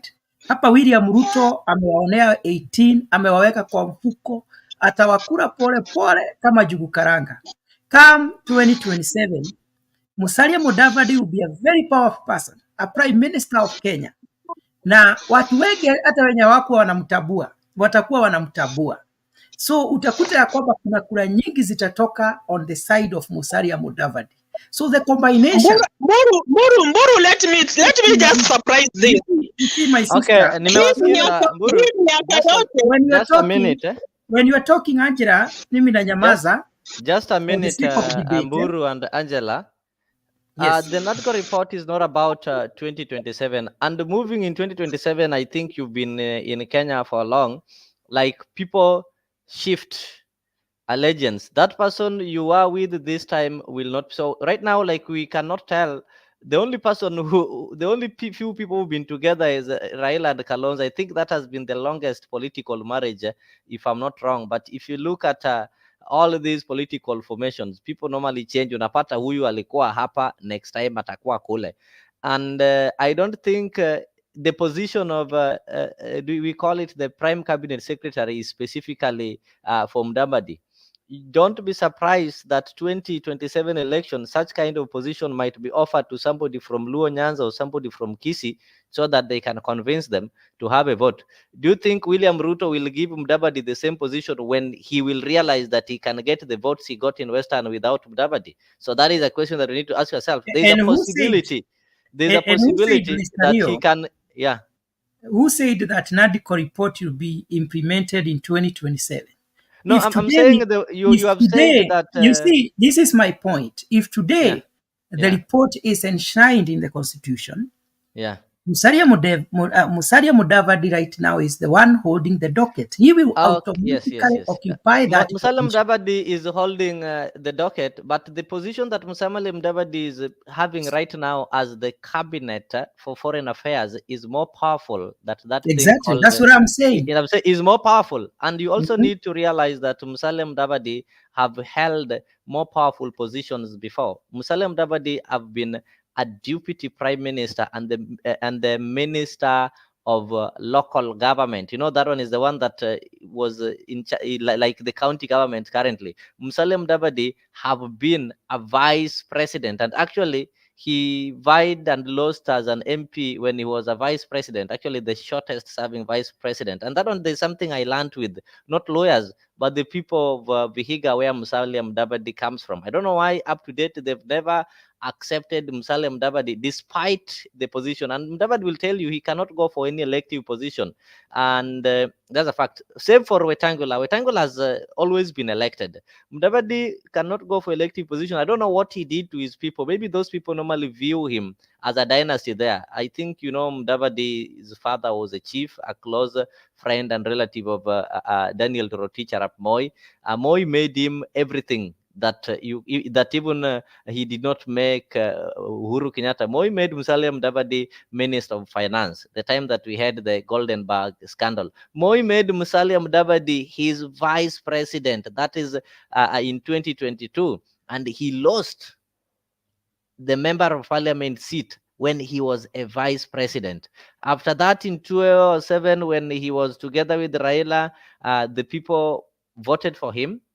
And despite the fact that he did not bring as much votes as William Ruto, Raila again made him his deputy and gave him the ministry of a local government. That is the time that you had the scandal of Langata scandal, the cemetery scandal, mahali walikula wakakula hadi mali ya wenye wamekufa. So in Western, if maybe I would talk to William Ruto, but William Ruto knew very well he would get the votes without Mudavadi. He just wanted that public figure, and he just wanted to please him. And I'm sure, though the position he's having right now is, I'm sure if we go for next election 2027, William Ruto is going to surprise you. He's going to give that offer either to a Luo community to allure them, or a Kisi community, or he will take it elsewhere in those sides of coast. But I don't think, because coast, he knows how to play around with their mind. There are only two targets that Ruto is targeting. And don't get surprised, that position will go to either a Gusii or a Luo, because he knows very well in Western he doesn't need Mudavadi to get the votes that he got. And Mudavadi even cannot make any change in the votes. Go to Vihiga. I come from I've been to those people from Vihiga can tell you here, even his area MCA wasn't in his party. The people elected in his party are not from his backyard. He used to get some votes, people elected in his party in Luo Nyanza, but not in his backyard. That is how serious. I don't know how those. I don't know. I don't want to say those people hate Mudavadi. They've never believed in Mudavadi. Mudavadi is like Gideon Moi. When I say so, you understand. Mudavadi and Gideon Moi are two things. Not that they're bad people. Yeah, actually, Gideon Moi is one of the best sons of. I don't think they are Moi. in the same level, Mr. Leo. Mr. Mudavadi, Let me explain to you the level. Yes. Since the death of his father, yes. Mudavadi has always been relevant in the politics of Kenya. Yes. He might not be a strong politician. He is a gentleman. He is a humble man. But in the hearts of Kenyans, I being one of them, Musalia is somebody who is likable. He is liked by so many people. How do you gauge the likability of a politician? It is because of the personality. Elections. Not the personality, and I also want to believe even the viewers know that Musalia Mudavadi can even be more acceptable in some places than even than Gachagua or even William Ruto, because of personality. You won't be surprised that maybe one day Musalia Mudavadi will become the president of Kenya. So that is Let us not underestimate this man. Let us not underestimate this man. He has always remained relevant in the politics of Kenya in such a way that if you listen to me, Mburu. Let me finish. Let me finish, Leo. I listened to you, and I know where you are coming from. You are looking at the because Musalia. I'm telling you, Musalia Mudavadi can be elected in Siaya, but he cannot be elected. Let me finish what I'm saying. He had members in Nyanza, but not in his home. So I don't know if you are getting you me. See, he's a good man, but his people, I don't know why his people have never trusted him. No, I understand what you are saying, but I wanted you to know that Musalia has not been contesting, and he has taken himself as somebody who is above the electoral or positions or elective positions. Musalia Mudavadi right now, he is in the league of William Ruto's and Raila Odinga's. His name is a big name. And if very soon Musalia Mudavadi is going to become the Prime Minister of Kenya, don't underestimate him. Don't underestimate the ability of Musalia Mudavadi. And remember when he joined Ruto, it wasn't a small thing. So as much as we would like to say he adds no value and all those other things, the fact that he has remained relevant in the politics of Kenya, anything can happen. Because when I look at the team of William Ruto, the person who has the figure of becoming the president after William Ruto is Musalia Mudavadi. The ability, the exposure, and everything, the eloquence. I mean, the guy, he might not be, Kenyans are used to this very energetic kind of politics and all that. But as time goes by, people start changing their perception about politics and they start looking for other qualities that people like Musalia Mudavadi, I think, has. For instance, when I look at Musalia Mudavadi, I see somebody like Kibaki. Time will come when Kenyans don't want all these kind of exchanges, all these kind of tough leaders, and all these kind of violence, and they will start now looking for somebody who has sober mind, who is settled, and who is ready to work in the office. And that person, when I see that person as Musalia Mudavadi. That is just what I think, but he is a good guy, and it is easier to sell the name of Musalia Mudavadi in Mount Kenya than even the name of Raila Odinga. If somebody like Kashagwa can support Musalia Mudavadi, Didi Nyoro, and the leaders of Mount Kenya, I am telling you, it will be very easy for him to become something in the Republic of Kenya, not just Mount Kenya, even other parts of the country. Musalia Mudavadi is somebody who is liked in the nation. Maybe you will see that in the future. Let me not just dwell on that. Don't underestimate that man.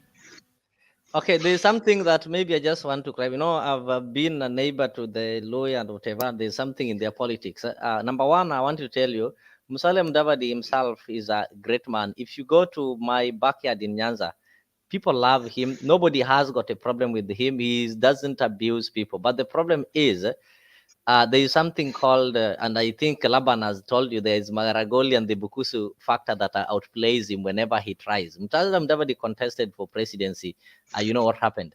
Musalia Mudavadi contested in 2002 when he was the vice president. The person who managed to beat him, go and look at the background, was somebody who was a nobody. And 2007, Raila convinced him to contest. He contested and actually he won during the Pentagon. Then after that, when he fell out with Raila, he went and contested for presidency, and even his own village. I'm glad that there's a time Orengo contested and we, the people of Uganda, managed to vote for him. That one did not happen to Musalia Mudavadi in his backyard. The people did not do that. And all along, he's been having his party, and somebody will tell you, if I have my political party, Musalia Mudavadi have been getting people elected in Kwale with his party, but not in his own home, including his MCA. So that's what I'm telling you. The people there doesn't view Mudavadi the way we view him. When we view Mudavadi with some independent lens with who he is. Those guys view Mudavadi as a Cerelac baby because they knew, and they will tell you, Mudavadi was raised by somebody called Daniel Moi, who is related to them. He was the son of a chief. That means he was a dynasty. Yeah. And Moi even made him a vice president, something that I don't think if maybe they made William Ruto a vice president, William Ruto would have become a president even before 2027, had Moi made him a vice president. So that one speaks of the person of Musalia Mudavadi. Why do I compare Musalia Mudavadi to Gideon Moi? Not in terms of richness and in terms of what? Gideon Moi is a cool son of Moi. And Jeff will agree with me. Despite the evil things that Moi did, is there anything wrong that Gideon Moi did? Nothing. Gideon Moi is a politician mwenye hajawahi tusi mtu, is a politician mwenye hata hajawahi patikana kwa any scandal. Apart from carrying the sins of his father, he's a cool guy. He's a cool guy, but he's a cool guy who cannot be elected independently. He used to be elected under the name Moi. Why did he lose elections? People didn't believe in him. They believe huyu ni sasa ule mtoto alilelewa tu na Blueband. Such kind of things is what is working against Mudavadi. Mudavadi would have been even president, and you know very well Uhuru wanted to make him president because of the close relationship. And Uhuru, during the Hague issue, Uhuru did not even want to contest. What happened? They realized huyu jamaa hawezi, ndio wakamuita demoni, wakasema wacha tuende, hata kama tuko na kesi Hague, wacha tuende. Why didn't they trust him? So he's a great guy, but he cannot consolidate his backyard. That is why even despite being with William Ruto, Raila still managed to beat Ruto in his own Vihiga. Raila managed to beat Ruto. So that one is, let us hear from Allah. But we pray that one day, as you say, Kenya will change and we will start seeing these leaders beyond the tribes and their coalition. And in that time, anybody will be having an opportunity of becoming a president in Kenya, including Okuru Akot, a good man. But he cannot be elected because of a political setup. So let us pray. It is not going to happen in the next 20 years. It will happen in the next 50 years, depending with how we raise the current children. But if we raise these children with the same mentality, Mburu, even in the next 100 years, you will die, resurrect, and still come that Kenyans are still voting the way they used to vote before. Mtu asikudanganye, in 2027, 2032, 2040, whatever, we are going to have Kenyans still voting kuangalia what somebody can do. The trend is going to continue because the people who are voting right now had already been raised with this seed. So it is upon people who are parties right now to raise their children with a different seed so that in the next 50 years we'll see changes. But before that, hakuna tofauti. Angela. Yes. You're saying something. So, mimi nimesikia venye mnaongea. Musalia Mudavadi, by the way, anapendwa na watu nje, lakini nyumbani amekataliwa. We know that. Hata Yesu Kristo alikataliwa nyumbani. That is obvious, you know.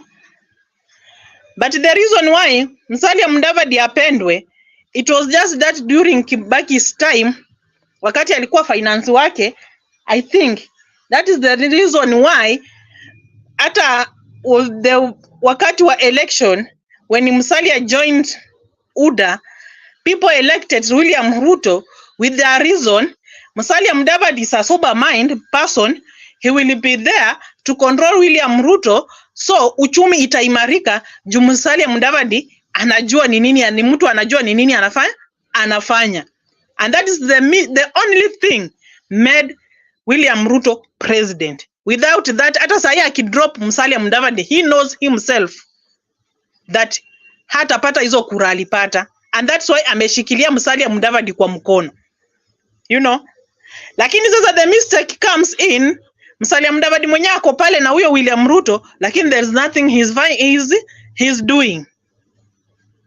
And in Kenya, what I've just nimeona ikizunguka around, wakikuona wewe ni ule mtu unaweza fanyia watu wako kazi, unaweza kuwa mtu mwaminifu, unaweza panga mipangilio zamia kisiasa kuua vishoni yako, you know. Unatumiwa kisiasa, unawekwa kwa nafasi fulani, unafanya opposite of it, ndio kesho usiwe na nini, usiwe na umaarufu mwingine, the way walifanya Matiang'i. Hiyo ndio shida iko Kenya. Mtu fulani akikalia kiti aone fulani ana umaarufu. Tumepoteza Angela. I know she will get back. There's also a nice story that I just need to highlight. Iko hapo kwa the Standard, for those people having Standard page 8. Could Chebukati be following in the footsteps of ex-Chief Justice Chesoni? They're saying that there is a talk. Former IBC chairman Wafula Chebukati could be made the Chief Justice. So Zacchaeus Chesoni served as a judge at the ECK. I think that was the Electoral Commission of Kenya chairman. And later, he served as a Chief Justice. So there is possibility hii, watu walikuwa wanauliza how possible is it that Chebukati anaweza kuwa chief justice. Remember, Chebukati was a judge. After that, Chebukati also served as IEBC chairman, and there is possibility he can become a chief justice. This is what is reported. As the storm started by President William Ruto over alleged corruption in the judiciary calms down, a focus now shifts to the appointment of the new judges. Yeah, Azimio leader Raila Odinga recently hinted that those to be interviewed as Court of Appeal judges include former Electoral Commission Chairman Wafula Chebukati. And Raila claimed that President Ruto is keen on seeing Chebukati, the man who oversaw the 2022 elections, appointed Chief Justice before 2027. So should that happen, then the former Independent Electoral and Boundaries Commission boss will be following in the footsteps of former Chief Justice Zacchaeus Chesoni.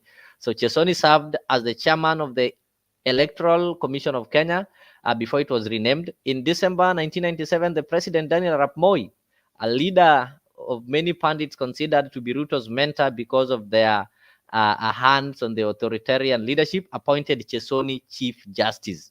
So the soft-spoken Chief Justice, whose name was as much maligned by the opposition's Chebukati's because of alleged mismanagement of presidential poll, replaced Justice Abdul Maj Koka, who retired in attaining mandatory retirement of 74. So there is a possibility, and people are saying that, okay, just as it happened with Chesoni, Moi made him, he was the chairman of ECK, and those people who know ECK, during that time, during the ECK, nobody would dare defeat Moi. Yeah? People tried, and actually, Moi was never defeated in any election. What happened is that Moi retired, and even 202, if Moi was not retiring, he would have still won the elections. Yeah. After that, he made this guy a chief justice. So people are saying, could that one be what is going to happen, being that William Ruto is also borrowing a lot from Moi? If you've keenly looked at his leadership style, he's borrowing a lot from Moi. The Harambes, during Moi, there were the Harambes. The president had to come for Harambee in Shule Ijengwe. And for you to get this thing people call development or a road to be done, you had to go to the president. The president was launching almost everything, including the taps and everything. So there was that feeling of presidency, kuna president in everything. There was the name president being called. So could it be that we are heading that direction? Jeff, your opinion? Chebukati? Yeah. I don't want to talk about Chesoni because I don't even remember when he was Chief Justice. I can only remember Bernard Chunga. But I want to talk about this Chebukati guy. Basing on my analysis, Chebukati is well able and qualified to occupy that position.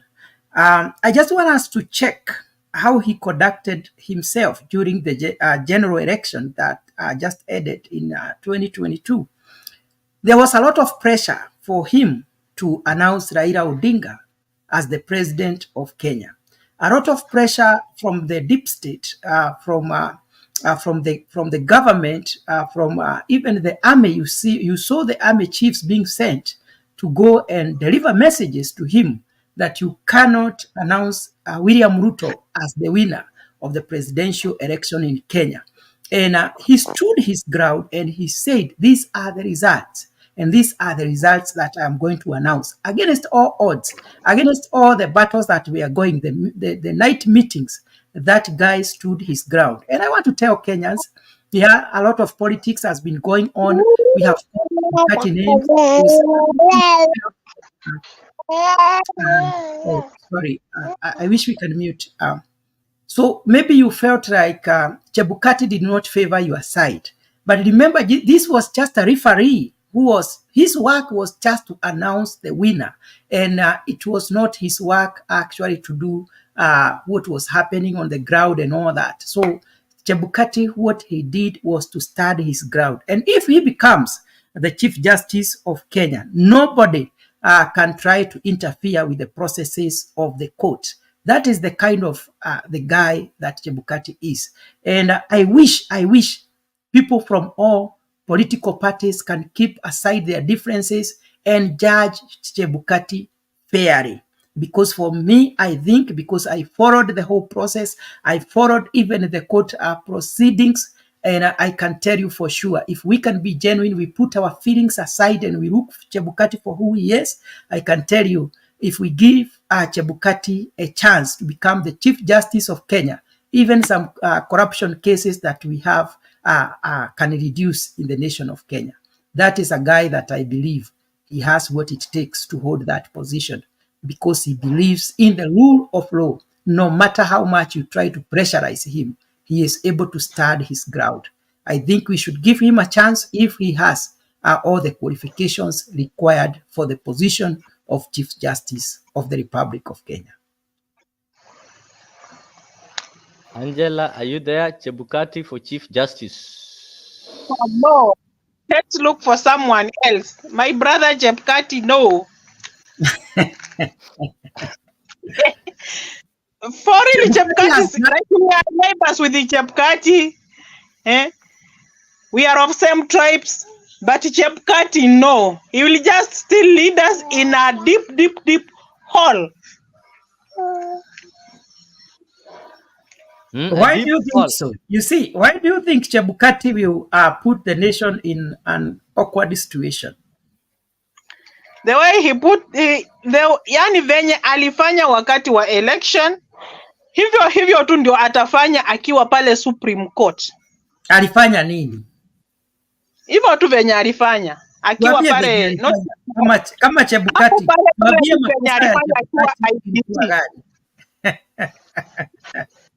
Burudi nakwambia, I was in a polling station. Na hiyo polling station hadi wa leo, zile kura baba alipata, Chebukati hakuzihesabu vile zilikuwa. So mi si ati niliambiwa. Na si ati nilisikia. That's what I witnessed. I personally with my eyes.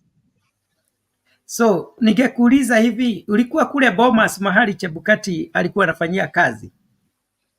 Sikukuwa Bomas, mimi nilikuwa tu hizi polling station hizi za huku hizi. Kama huku wa Bomas, Angela, ulijuaje Chebukati hakuhesabu hizo kura venye zilistahili kuhesabiwa? Hakuhesabu, nilikuwa nafuatilia hakuhesabu. Na zile zenye walitangaza zenye William Ruto alipata ndio zenye zilikuwa za baba, na za baba zikapewa William Ruto. Hiyo nikashuhudia hivi na macho. Aje, unajua utueleze, unasema ulishuhudia. Tuambie what happened, Angela. Maybe unaweza saidia watu kujua ni nini kiliendelea. What did you witness? What I witnessed was, unajua hii ni social media. Wewe mnaweza fanya ni nyongwe. Tuambie, hautanyongwa. Watu wanataka kusikia Angela aliona nini. Mimi chenye niliona at the polling stations kitu kilikuwa kinafanyika, na hii ili happen Dandora, ika happen Kariobangi. So ilikuwa hivi, kulikuwa na papers zinamakiwa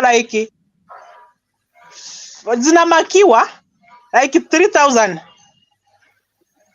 ballot paper. Una understand? Zinaekwa mahali. Wakati wa counting, hizi papers zinatokezea from nowhere. And because hauna sauti, wewe ni Mkenya ure na juu, like sasa unajua wewe umeenda pale, si agent wa president, so hauna hiyo time ya kuziangalia. Wewe ulikuwa agent wa mkurani, labda MCA, like MP, governor, senator, women rep, una understand? Ni nani alikuwa na mark hizi papers? Nani alikuwa na mark hizi like 3000 papers zenye zinatokezea tu ghafla? Ni wa Kenya, kwani at that polling stations kulikuwa na extra people. Na ukaziona wanafanya hiyo kazi, then zinaletwa. Na hata wewe Mburu ukipewa hizo karatasi unaweza kosa kuzimark. Zilikuwa zinafanyiwa hivyo. Na ukapewa. Wewe uliziona hizo papers? Uliziona hizo papers? Uliziona zikimakiwa ama ulisikia na watu? Sikusikia, niliona, nilipewa, nikakataa. Ukakataa kumark? Mimi sitaki pesa ya bure, inaweza nikosesha mwelekeo. Na huku ripoti ama kuchukua hata picha ka video uwe unaonyeshana vyenye kuliendelea. Wacha nikwambie masharti inakuanga ni hivi, ukiwa na smartphone huingii ndani na usitoe smartphone. Those are the masharti. Huwezi chukua video, huwezi chukua anything. Hawezi toa smartphone hapo ndani. Na hiyo inafanyikanga usiku saa 5. Ajira. Okay. Yeah, we can proceed.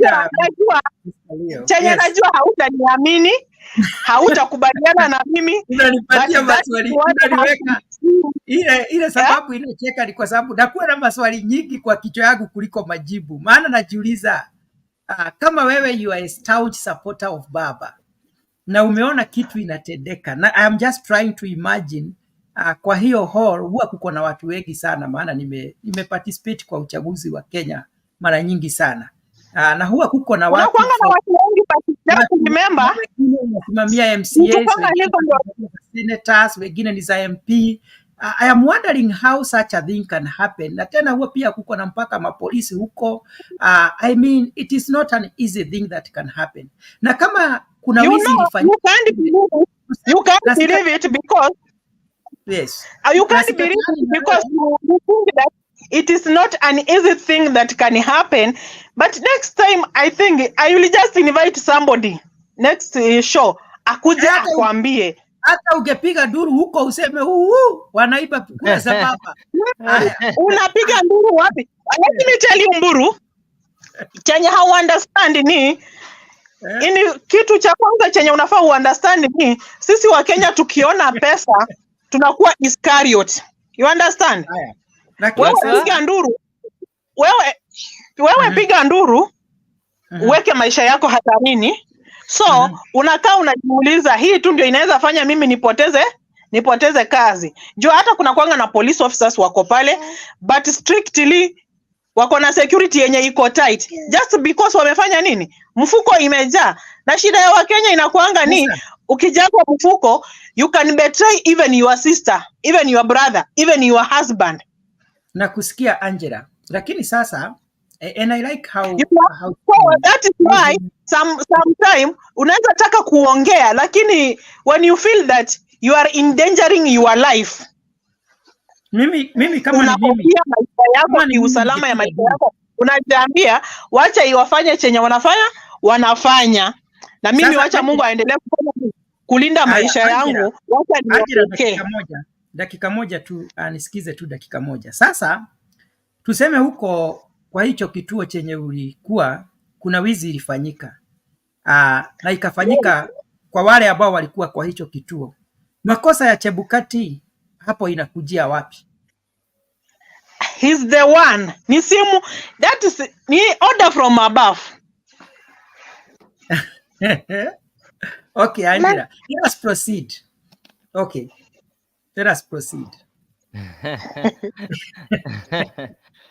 Oh my goodness. Kuna maajabu yanatendeka. I am sure kama Leo angeweza ona kitu kama hiyo, Leo angenyamaza, angepiga duru. Na sio rahisi kuipa kura za baba. It's not easy. Ndio maana nikakwanza ni yes. Mimi wanafaa kutafuta watu wale wenye wako na uaminifu ndani mwao, wenye wanaweza kuwafanyia kazi. You find that such a polling stations hazikukuanga na agent wa baba. So where si agent wa baba, how do you stand to claim such a thing? Una understand? Hawa mapolisi, machief, madio, DC wote walikuwa saidi ya baba. Unajua walikuwa watu wa baba, most of them. Hakuna. Baba alikuwa na deep state. That was a perception. Hiyo ni hiyo ni perception ni lugha. Bwana Leo na Angela. Na hiyo ndio shida yenye baba anakuanga nayo. Alafu just everybody. William Ruto Leo. I don't think this thing called deep state what existed. This was just some campaign term that was used, and it was walidanganya baba. Maybe walimdanganya, but no, this was just terms. There's nothing called deep state, Mburu. You know very well. So this was just campaign things, and it it really worked against Raila. I have to, if you look at it, really worked against you. Alikuja kusema huyu akona, this word that people say in meeting. Like sahi tunaenda kufanya mtihani na wao anza kusema mimi niko na wanaitanga ni oil, niko na leakage. But in real sense you don't have a leakage. Maybe you revise and you can be able to predict some. So people will start, that thing can work against you. They'll brand you. Hata wewe ukipita nasema hapana, wewe huyu alikuwa na leakage, such kind of thing. So this deep state thing, this thing of system, it doesn't exist. It does, and if it existed, because the same people that were reporting to Uhuru Kenyatta, government, mkona deep state. Sasa niwaulize hivi. That is a lie, Buru. You know very well. What is government? Huyu William Ruto. Mwenye alikuwa speaker. Hivi. Huyu William Ruto mwenye tu alikuwa tegemeo lake tu ni Mungu tu ama wananchi wenye watamhurumia. No, that is a lie. Huyu William, wacha nimalize my statement. I just want to clarify this so that as you debate with Angela, usimwekelee vitu aziko. I just want us to wacha nimalize bwana Rio. Before malize, you will mislead. I don't want to mislead. Nataka tu kuguide ndio usimislead. Kwani unaogopa venye nataka kusema? I know. I don't know what you want to say, but I just want to give guidance. I'm here to moderate and guide you people. I don't know how Kenyans think and how Kenyans can be fooled easily. Here is a situation whereby we are having a president who is retiring, who has got nothing to lose. He is retiring.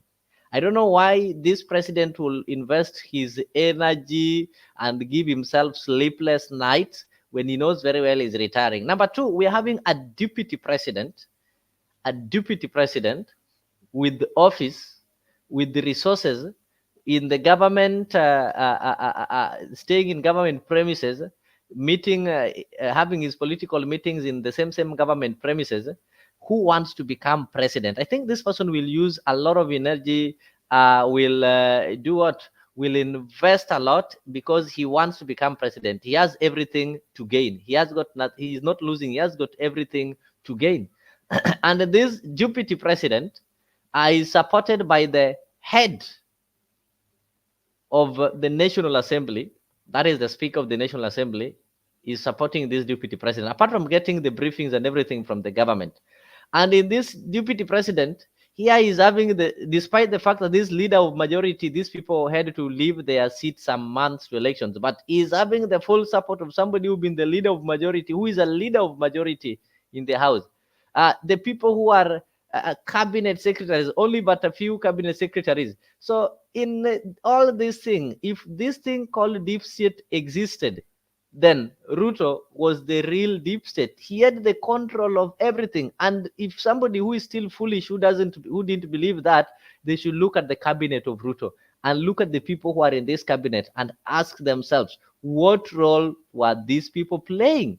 Some of them had to look for excuses and to be kicked out of these positions in the last minute. That had no effect. If somebody kicks you out of a position 8 months to election, that one doesn't affect you. 8 months is less. Elections are planned years before. Look at Murkomen. Who was Murkomen in the previous government? Is there any bill that passed in parliament, government bill, without Murkomen's information? Murkomen was the leader of majority in the parliament, in the Senate. Who was Duale? And why do you think they were given these positions? Duale was the leader of majority in the National Assembly. If there is any mistake that the parliament and Uhuru Kenyatta did, the government bills were sponsored and produced in parliament by Aden Duale. Look at the AG, B. Muturi. Who are these people in the government? So that is a debate that anybody from Azimio, I don't know how they foolishly forget that and they accept that they were deep state. They need to open their eyes. Sasa ndivyo mnafunguka macho, ndivyo mnastukia, kumbe hakukuwa na deep state. No, sio kufunguka macho. I'm saying Kenyans are just foolish naturally. Kenyans are just foolish naturally. Today, Jeff, itakuja nikupatia sifa ambazo hauna. You want to become an MP. I'll tell people that, this Jeff, Jeff ndiye amefanya nini just to create some PR, and people will buy it without getting the truth. The same way walikuja wakaambiwa, do you think most Kenyans believe that William Ruto hakuwa na power? William Ruto alikuwa maskini. Most Kenyans, foolish Kenyans, believe that. Even the ones in Azimio wakajua, imagine somebody supporting Azimio na anajua kuwa hey, Ruto ni maskini, sisi ni dynasty, tunaenda kumshinda. Just imagine that brain. So Kenyans are foolish, both ends. Just believe and accept that Ruto is a smart politician, and he outwitted or he outsmarted the Azimio side. Somebody like Murathe, who believed strongly and he spoke strongly in all medias, including the Kikuyu media, and he said that there is no way Ruto was going to become the president of Kenya, because they had tried to squeeze him from each and every angle. This is the deputy president that was being tear gassed every now and then. This is the deputy president whose leaders, all those who are supporting him, were being kicked out. We are being followed by KRA, so many cases, court battles. This is a deputy president who was not given any role by the president. This is deputy president who was being humiliated in public, including refusing him to fly to Uganda. I mean, against all odds, let me finish, Leo. Against all odds, against intimidation, against the strong government, the force of Raila Odinga, Uhuru Kenyatta, the Moi family, the Gideon, and all those powerful people, the army, the intelligence, and everything, William Ruto today is the president of Kenya. This guy, I can tell you for sure. There's one thing that you need to know. I can tell you for sure. You are joining a group of Kenyans. Hakuweza kushinda William Ruto akiwa deputy. Akiwa president, kumtoa pale, enyewe itakuwa vita kali. There's one thing I want to tell you, Jeff, that you need to know. You are a Christian, and I'll give you an analogy in Christianity that will make you relate to this. Yes. Somebody who is wise will tell you that William Ruto and Uhuru Kenyatta are never enemies, and somebody will tell you that those people who still hate Ruto, who hate Uhuru Kenyatta, thinking that Uhuru Kenyatta betrayed William Ruto, are foolish. Uhuru Kenyatta is benefiting, and he knows what he did. If I tell you that Uhuru Kenyatta made William Ruto president by all those things you call humiliation, you won't believe. You are a Christian. Most people, why do they follow Jesus? They follow Jesus because when you tell them how Christ suffered, how he was crucified, how he was done by that, so they have that sympathy. So the same thing, all those things that you're calling humiliation, was what Uhuru Kenyatta used to make Ruto president. He knew very well that if Ruto is treated well, people will see that this government, we are together, it is a continuation. So what do? Let us make this man suffer. When you see those people who follow Raila, what do they mention? They tell you Raila alipelekwa jela. Si wanasemanga hivyo. So such kind of things, politicians are followed because of sympathy. How did Joho become famous in Mombasa?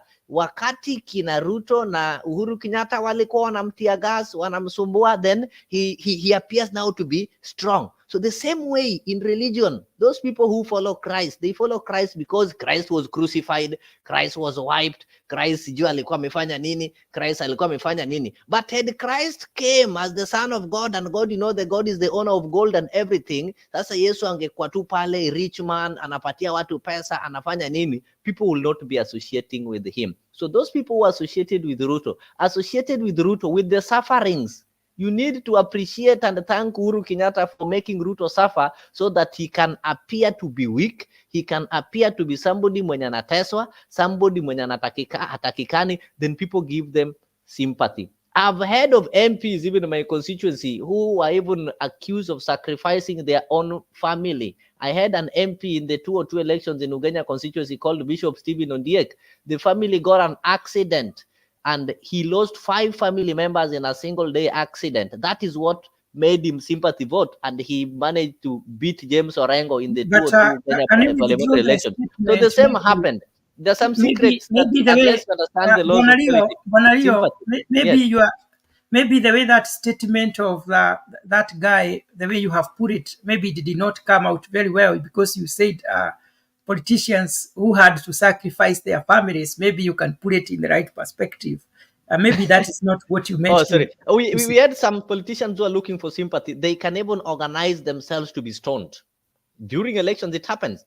Mtu unaitisha mkutano, najua na compete na chef, na kuja kwa kijiji yenu, na watu wa kijiji yenu hawana shida na mimi. So I organize my goons, nikikuja huko wanani attack, then I say, unaona Jeff amenipiga, so that I get that sympathy. So politicians are evil. That is number one. Politicians are evil. And in fact, the people who should be on charge, they're the people who need... Mr. Leo, yes. Mr. Leo, just a question. So you don't believe that Uhuru was genuinely supporting Raila Odinga, or you are just saying I have to tell you as a matter of fact, the things he did against Ruto, they worked for Ruto, or do you mean he was not supporting Raila Odinga? Uhuru Kenyatta was not genuinely supporting Raila Odinga. Nobody can change my perception on that. Though people, politics is about how many people you can be able to fool. If Uhuru Kenyatta was supporting Raila Odinga, do you think Uhuru Kenyatta would, like he was the president, the commander in chief? You know what Kibaki did when in 2007 elections? He even had himself declared as Ali, irrespective of the constitution. We've been seeing what is happening in Uganda, Bobby Wine and Museveni. So Uhuru Kenyatta, there was no way Uhuru Kenyatta would say, I don't want Ruto to be president. He received intelligence earlier. Then he even knew that Raila, in politics, for you to be successful in politics, number one, you need money. Number two, you need something called monopoly of violence. And that is what has always kept Raila at the top there. Mudavadi cannot be at the top, even if he has money, because he doesn't have monopoly of violence. Monopoly of violence, you need those people who can create chaos and bring the country to a standstill. The only people with the monopoly of violence in Kenya by that time was Raila Odinga and the government. Actually, the person with the monopoly of violence is usually government because of the army and everything. So tell me, Raila with the monopoly of violence and Uhuru Kenyatta with the monopoly of violence from the government, do you want to tell me they could not create chaos there at the bombers of Kenya? So the thing is, Uhuru Kenyatta was playing smart. He was telling Raila, I'm with you. But everything that he was doing was to work for William Ruto and against Raila. It is just that in politics, there are some people who don't want to see, but it happened. That is politics. So in that case, I normally tell people, Uhuru Kenyatta is a genius politician. He did his chess game. He managed to deliver the presidency to William Ruto without even Jeff knowing that it is Uhuru Kenyatta who made Ruto president. That is a fact. Anybody with their eyes open will tell you it was a long con. Uhuru Kenyatta managed to deliver presidency to William Ruto. And right now, 2 years later, 2 years later, Jeff have not realized that. Yes, Angela.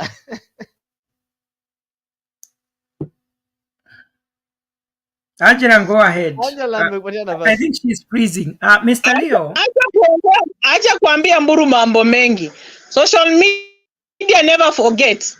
Amwambia aende kwa social media ya Songo. Songo alituambia walikuwa wanaenda kwa showroom, wanachukua magari 2017, wanachoma, wanasema ile maandamano Raila alikuwa ameweka ndio imechoma hizo magari.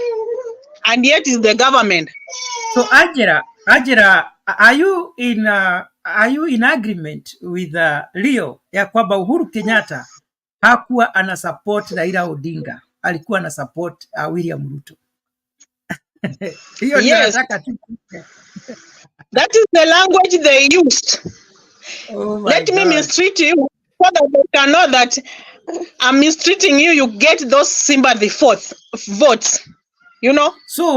So mnataka kusema ya kwamba Raila Odinga si mwerevu, natafuta jina ambayo ni soft kiasi ya kwamba hawezi jua wakati anadanganywa na wakati anaambiwa kweli. No, Raila Odinga anaitwa Murathe. Murathe was one of the people wenye walikuwa wamefuata, na Murathe is one of the people who ran away with the agents' money. If he was from really the deep state dynasty, anasapoti baba, angetoroka na pesa ya ma-agents. Sasa, Jeff, I want to answer your question. Yes. In politics, Raila is somebody who overtrusts. Not that Sio Mwerevu. There's one problem with Raila. Raila of a trust, like he doesn't see any evil in you. Wewe utamwendea umeweka mkono nyuma hivi, hata fikiria hii mkono umebeba kisu unataka kumwangamiza. There is one thing I want to prove to you. Those people who hated Uhuru, they hated Uhuru because Ruto told them Uhuru ndiye anauza maziwa peke yake Kenya. Akiingia, your story itaisha. Right now, is Brookside still operating? The answer is yes. Na kwanza sahi iko bigger than it used to be. Under the watch of who? Uhuru. Mnaambiwa maziwa, maziwa, maziwa. Murathe was mentioned. Kwa wale watu wenye walitumia pesa ya KEMSA. Who is the president? William Ruto. Murathe mwenye alimtusi, mwenye alimfanyia nini? Na Ruto is having the sword. Ako na koti. Na hawa watu walikula pesa ya KEMSA. Kwa nini hawajashtakiwa? Kwa nini hawajashikwa? Kwa nini hawajaambiwa warudishe zile pesa walikula? And still, Gachagua will tell you how these guys withdrew billions wakapeleka overseas. Ruto have been traveling overseas, over 40 countries. Kwani hii country yenye Uhuru alienda kuweka pesa ajui ni gani, naende naambia watu wenye na negotiate, awambie tafadhali muturudishie zile pesa zetu zenye ziliibiwa zikafichwa hapa? Ama is Uhuru still powerful that hawezi akahukumiwa, wawezi wakarecover ile pesa? All those kind of nonsense that people were told about Uhuru. Uhuru is doing business more than he used to do before. He is still the dynasty. He is still so that one tells you that these people are together. Nile, this politics is how we what can were play. You expecting? Were you expecting when Ruto will become the president to close Uhuru's businesses, or what Not was your closing expectation? Uhuru's businesses. No, He we said don't Uhuru was expect doing him to close. he Don't will expect him to empower close people to down tell the We business. business. have laws in Kenya, and we have the constitution. And No, if they said anything, Uhuru did it these is not things the work of illegally. the president to Skiza. prosecute anybody. We have institutions that are mandated for investigation, and these are independent institutions. So I hear what you are saying, but you are confusing Kenyans more, because I hear so many Azimio people, even in the media, supporting that Uhuru Kenyatta was supporting Raila Odinga. And now you have brought another perspective that Uhuru Kenyatta was supporting William Ruto. I don't know whom we are supposed to believe.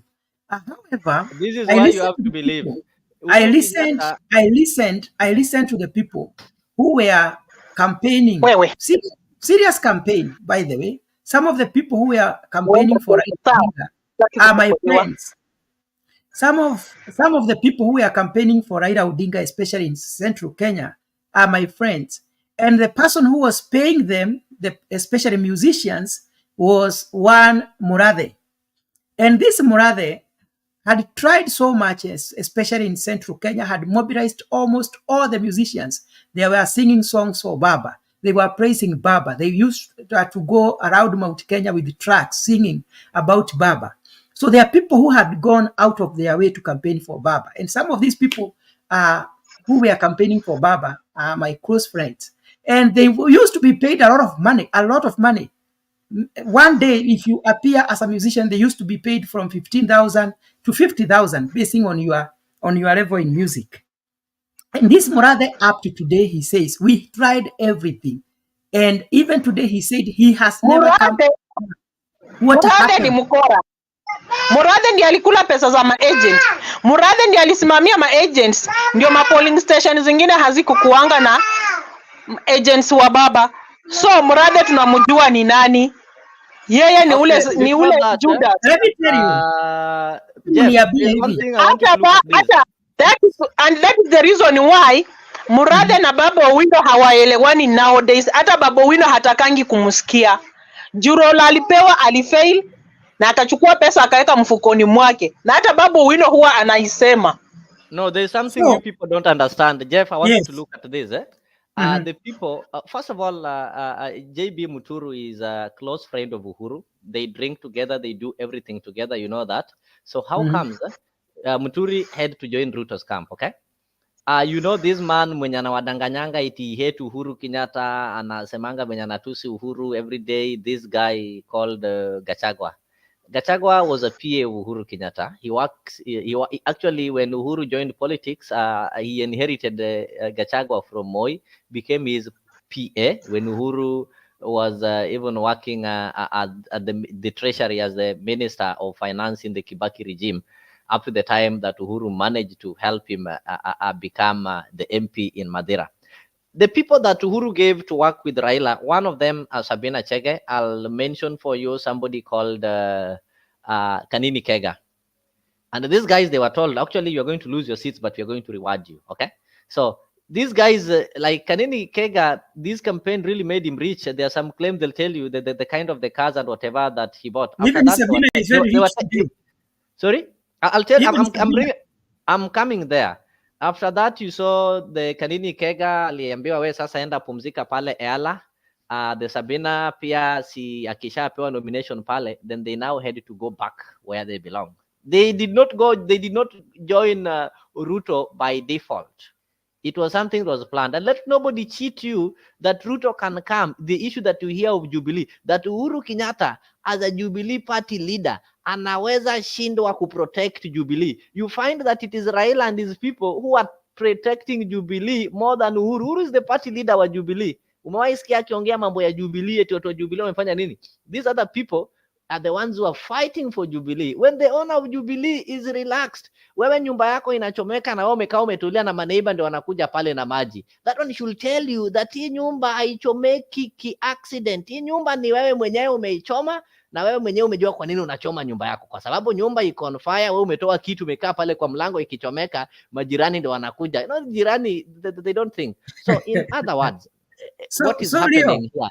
We are having a Jubilee rule. This is the third term of Jubilee. So unless not till the day Kenyans will realize this is the third term of Jubilee, waangalia the same people, the same rule. So it is only Kenyans who are fools who think that this UDA and Kenya Kwanza, it is only they added new players like kina Wetangula wameenda kuwasaidia. But this is the Jubilee. We had Jubilee 1, we had Jubilee 2, this is now Jubilee 3.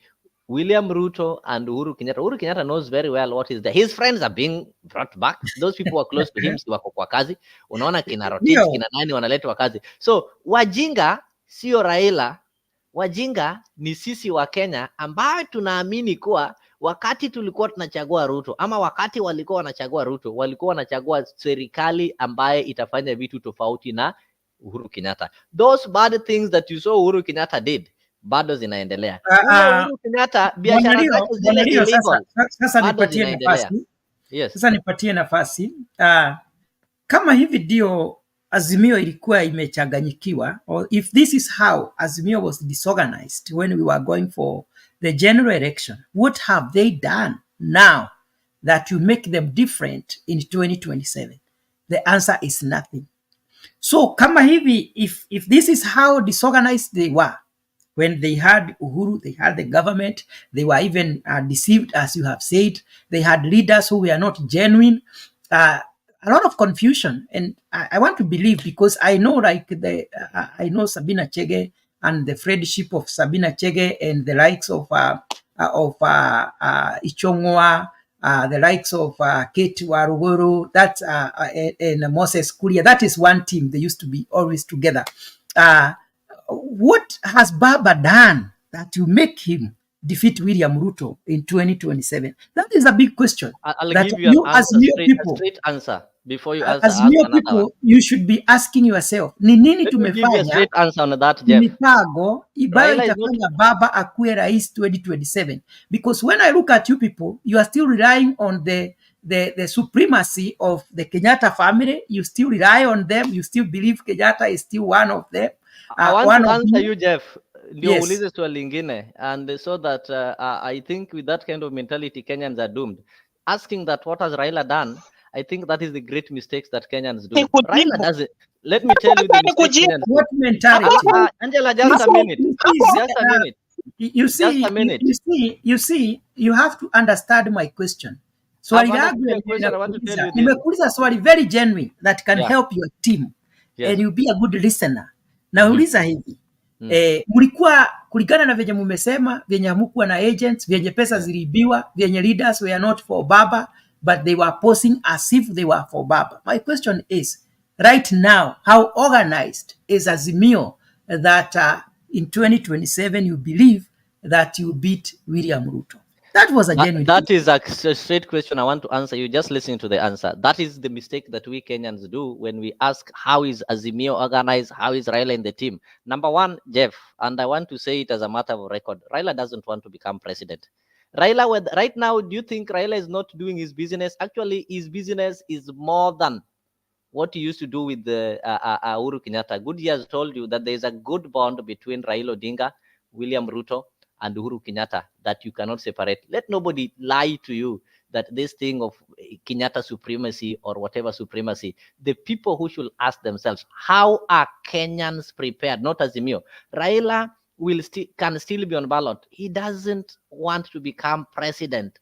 Becoming president is not going to help him.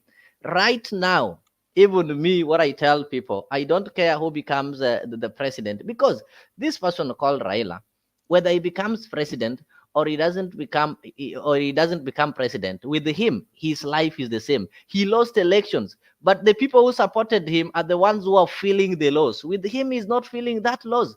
Did you hear that he is still having his gas business? He's still having he's still getting, he's using the government car actually, and he's nobody in government, but whenever he goes, look at the convoy, those are government vehicles. He is using them. He's enjoying that privilege. So the question that you should ask people, how prepared are Kenyans to remove Ruto? It is not Raila and the Azimio to come and organize them. With them, they are participating, they are participants actually. So it is the Kenyans now to decide, okay, what kind of argument is that, Leo? How will Kenyans organize how to remove? Yes, that is the question you should ask, not our Azimio. It is Kenyans. How will Kenyans organize? Because it is the person who steps out and say, here I am a candidate, vote for me. How many candidates are there? The person with the best strategy, and this is what happens in the whole world. The person who has the best strategy wins, because we say politics is a game of number. That is why Mutahi Gunyi said the tyranny of numbers. So beating around the bush and saying it is not the work of Raila, it is not the work of Azimio to organize, you will still cry in 2027 that tumeibiwa kura, whereas it is disorganization we see in Azimio. So nyinyi wenyewe mnakubali ya kwamba apart from Chebukati, there are so many other factors that led to the downfall of Raila Odinga. That is how I conclude from your arguments. And you know, the problem is we are seeing this thing as it is an Azimio thing or Raila thing. The people who are crying are not Raila, you know very well. Those people who are in Azimio, those MPs who are campaigning with Raila, they want their seats, they earn their salaries, they enjoy life. Raila is equally enjoying life. So the people who are crying, what the people I'm talking to are the people who are saying, you see, maisha ni ngumu, the ones who cannot be able to pay school fees. Jeff, you can be able to pay school fee, and you don't care who is the president, whether it is Raila or it is Ruto, it doesn't affect you. Their policies does not affect you because you don't live in Kenya. So the people who are being affected by the policies, they're the ones that we should tell them that as long as you are still fooling yourself that Uhuru Kenyatta hated Ruto, as long as you're still fooling yourself that Uhuru Kenyatta supported Raila, or as long as you're still fooling yourself that you are poor because Uhuru Kenyatta is having Brookside, or you are poor because Jaramogi's son or Jaramogi's family are MPs, you keep on crying on that. It is up to you. You will keep on crying year come, year out. So the moment people will start thinking outside and stop inheriting hatred, that people inheriting hatred, and you start hating the Kenyattas, you start hating the Odingas, and you start hating the Mois, and you start thinking about your life, you can even elect somebody like Ukuru Akwot, you can elect Okia Omtata to go and represent you. So 2027, I know the person who will give the greatest lie will still carry the day. So by the time Kenyan will wake up, it will be too late for them to realize that their enemy was not Raila, their enemy was not Uhuru Kenyatta, or their enemy was not Gideon Moi, but their enemy was the ignorance that made them believe that because Uhuru Kenyatta's a dynasty, so whoever they support or the side they are in is going to milk them. Right now, they are having Hustler as the president, and most of them, majority of them are still looking for CDF with the Hustler president. With the Hustler president. Let me tell you, Mr. Leo, maybe I would like to put something in perspective. There has been that feeling that people, especially Central Kenya, because they didn't follow what Uhuru Kenyatta was telling them to do, that they hated Uhuru Kenyatta, which is not true. Uhuru Kenyatta is still a respected leader in Central Kenya in such a way that we voted for Uhuru Kenyatta for good 10 years as the president of Kenya. That is not hatred. The fact that he was retiring, people said he would tell us what to do. We know what to do. Because people are not ignorant like you want to put it. But people have democratic right to choose whoever they want to represent them. So I don't think anybody hated Uhuru Kenyatta. That is the reason why they didn't follow what he was saying. They only made a free choice as enshrined in the Constitution. Why are they complaining after making a free choice? Why are they complaining? So I don't know who is complaining about Uhuru Kenyatta. What is happening right now? Even during the Uhuru Kenyatta's regime, people were still complaining. People were still suffering. So it's only that it is easier to attack than to defend.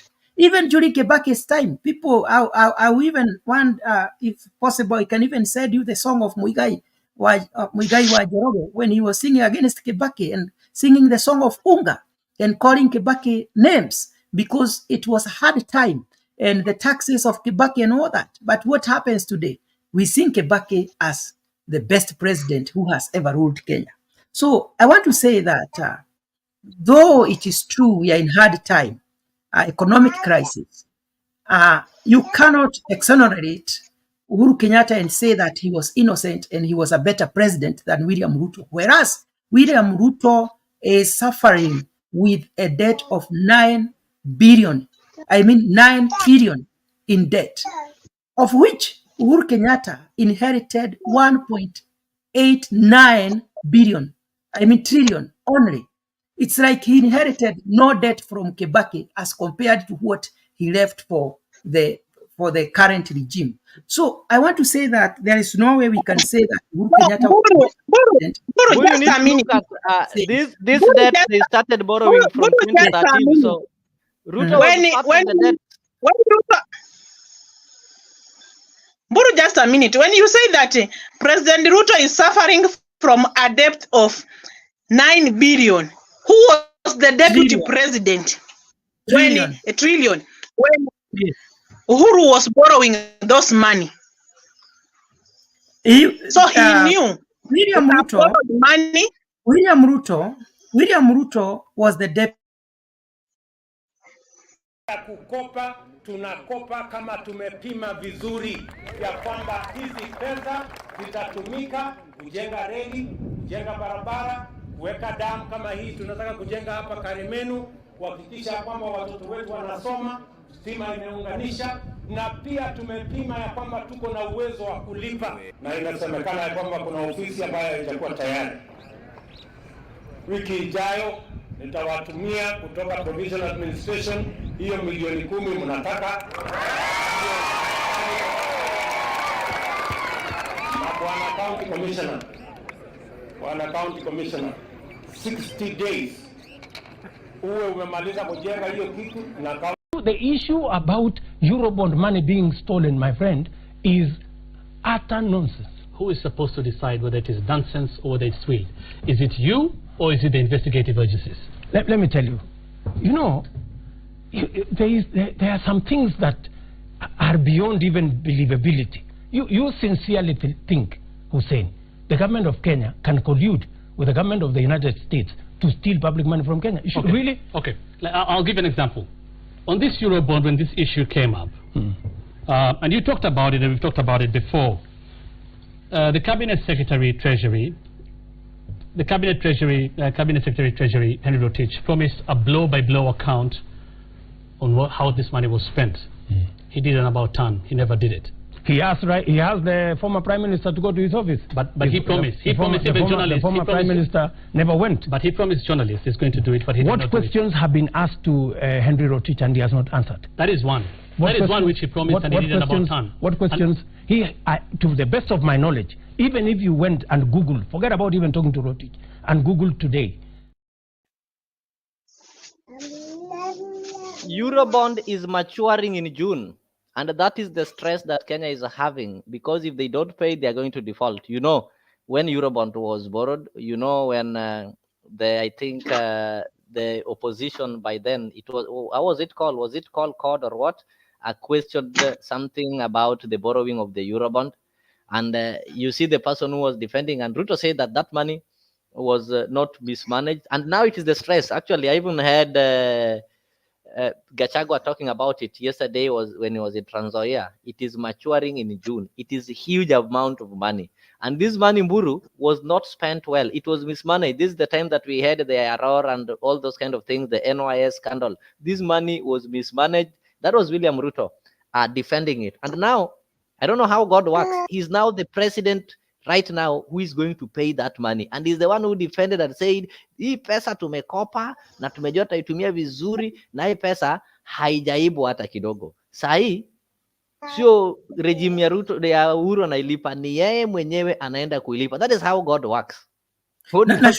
Nashukuru. Shida ni kwamba wakati naenda kuogea, nyinyi mnani interrupt sana na huwa siwezi kuogea when there is a lot of interruptions. I wish you just let me finish my submission, halafu mtu mwingine anaongea. Na this is what I have to say. Nimeulizwa kwamba ni nani ambaye alikuwa deputy president wakati wa Uhuru Kenyatta, lakini nataka kuwarudisha kwa katiba.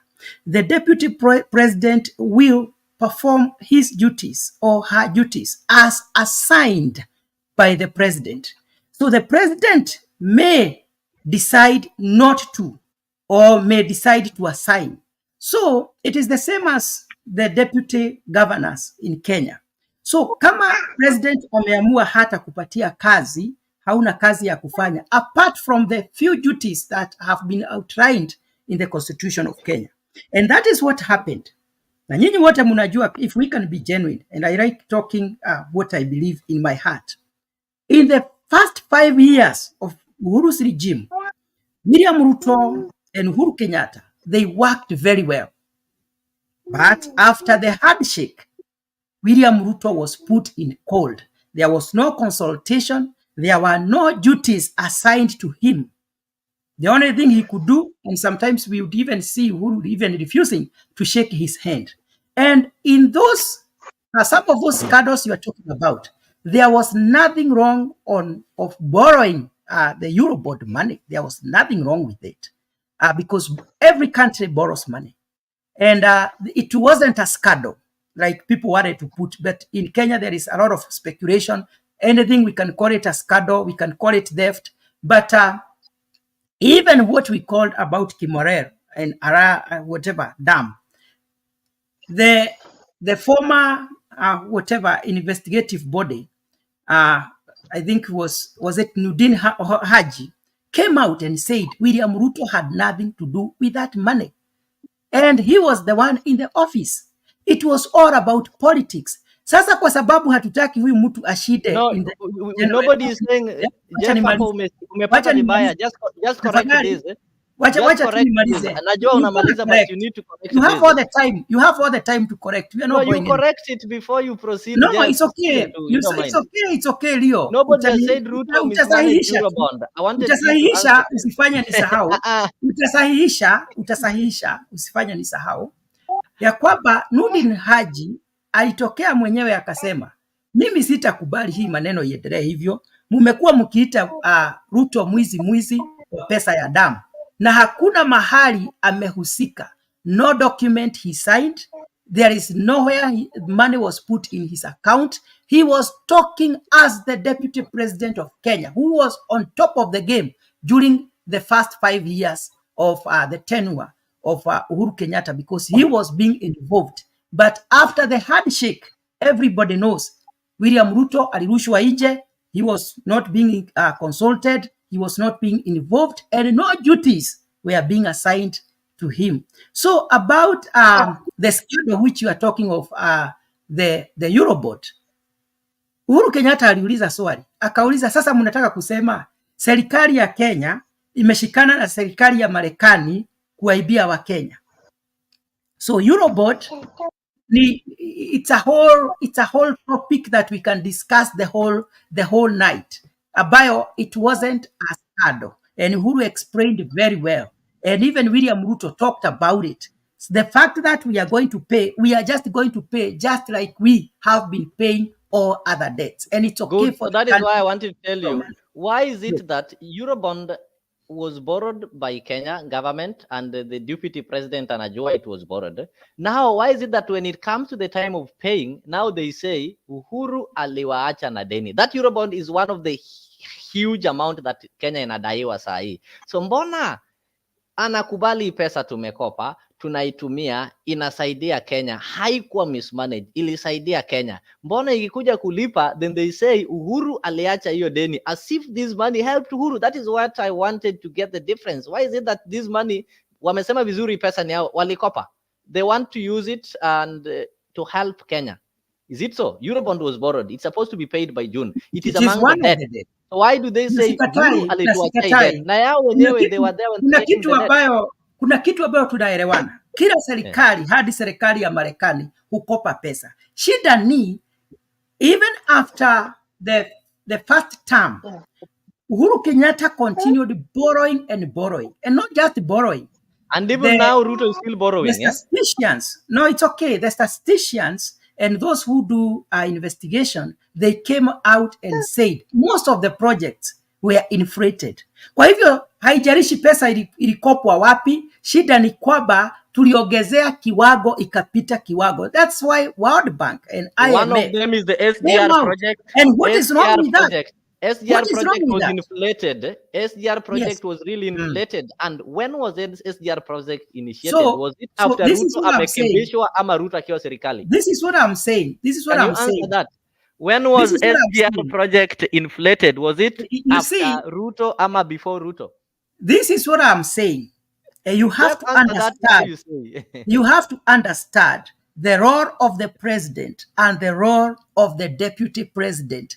Ruto is a deputy, deputizing the president. His roles are assigned by the president. Ruto the president might decide. Roads. The president might decide. TTI, but he doesn't the president might decide to involve, to consult, or not to. So we can only say that Ruto, if he is liable of anything, he was liable through association, but not directly liable.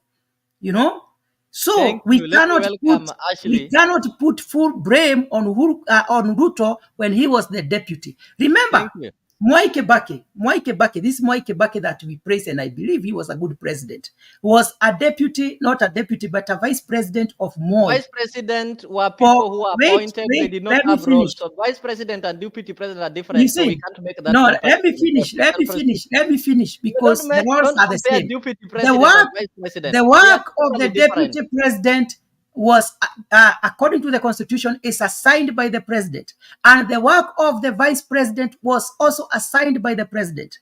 Mwai Kibaki was a vice president of Kenya for 10 years. When Kenya was doing poorly economically, he was still an economist. But when he was given a chance as the president, he turned the economy of Kenya around. So let us not just crucify William Ruto because of the past. Now he is the president. If we are to crucify him, we shall crucify him according to how he will perform in these 5 years. And we will do their performance appraisal after 5 years. Right now, he has just begun the journey. We don't know how he will perform. Thank you, Jeff. And as I welcome Ashley, I just want to make a clarification. There was a big difference between the vice president. The vice president lived at the mercy of the president, whereby you are supposed to become a flower girl. The president could hire and fire you at any time. And actually, the role they were given, they used to be given a ministry. That is the only difference. That is the only difference. I'm not finished. I'm the one making clarification. But the deputy president has got his or her roles in Article 147 of the Kenyan Constitution. The president cannot fire you. The president cannot even stop you from performing your duties. The only thing that can happen, what president assigned you are called other duties, apart from the ones that are in the constitution. So it is not a must for you to perform other duties. Other duties includes president can send you to go and represent him. No, wait. Other duties. Leo, so don't we are going to need some legal if you advice. decide to clarify something to Kenyans, don't skip. What are the roles? What are the roles? I will read for you the roles in of the the president. Constitution. Let me read for you. Does the deputy president have the role of controlling any money in the Constitution? Even the president doesn't control money. So let us not go there. The president's role is not to control money. Let me give you the roles of the deputy president. The deputy president shall be the principal assistant of the president and shall deputize for the president in the execution of the president's functions. The deputy president shall perform the functions conferred by this constitution and any other functions of the president as the president may assign. Subject to Article 134, when the president is absent or temporarily incapacitated, and during other period, the deputy president decides the deputy president shall act as the president. And the deputy president shall not hold any other state office. The deputy president is the one that chairs what is called Iebc. There is this board that decides on the budget. It is chaired by the deputy president, not even the president. Even the few years that the president and the deputy president were not in agreement, William Ruto used to share those meetings. So let me welcome Ashley as we proceed. But another thing that maybe people are saying is that when the deputy president is taking credit of building the roads, building the TTIs, building the railway, and doing everything, he should also take credit of the failures, because there is no way you can be given, it is bad manners that they give you githeri. If you come from Kenya, you know githeri. Then you choose beans and leave maize. If you want to eat githeri, you eat both beans and maize, whether maize ni ngumu ama ni soft. But what the president is doing, he's picking beans, the good things in the Jubilee regime, and he's taking pride of them. But zile mbaya anasema sio zake. Anyway, that is nature of human being, and we cannot force somebody to take. And even I know people fear taking responsibility of bad things. People will claim how I used to score goals, but they will not say how they used to allow goals to, or maybe play carelessly. Ashley Karibu, good morning. Ashley, can you hear me? Yes, I can hear you. I was trying to listen to Spice FM where Jimmy Wanjigi was talking on the Eurobond. Yes. And the investigation he did, and how he found out that part of that Eurobond did not even come to Kenya. It went to private offshore accounts. Yes. So I think you should pull it up so we can speak on facts. So it is not bad to borrow money. Yes. But like the controller of budget said the other day, if you're borrowing money to party, then there's a problem. And that's what Kenya is doing.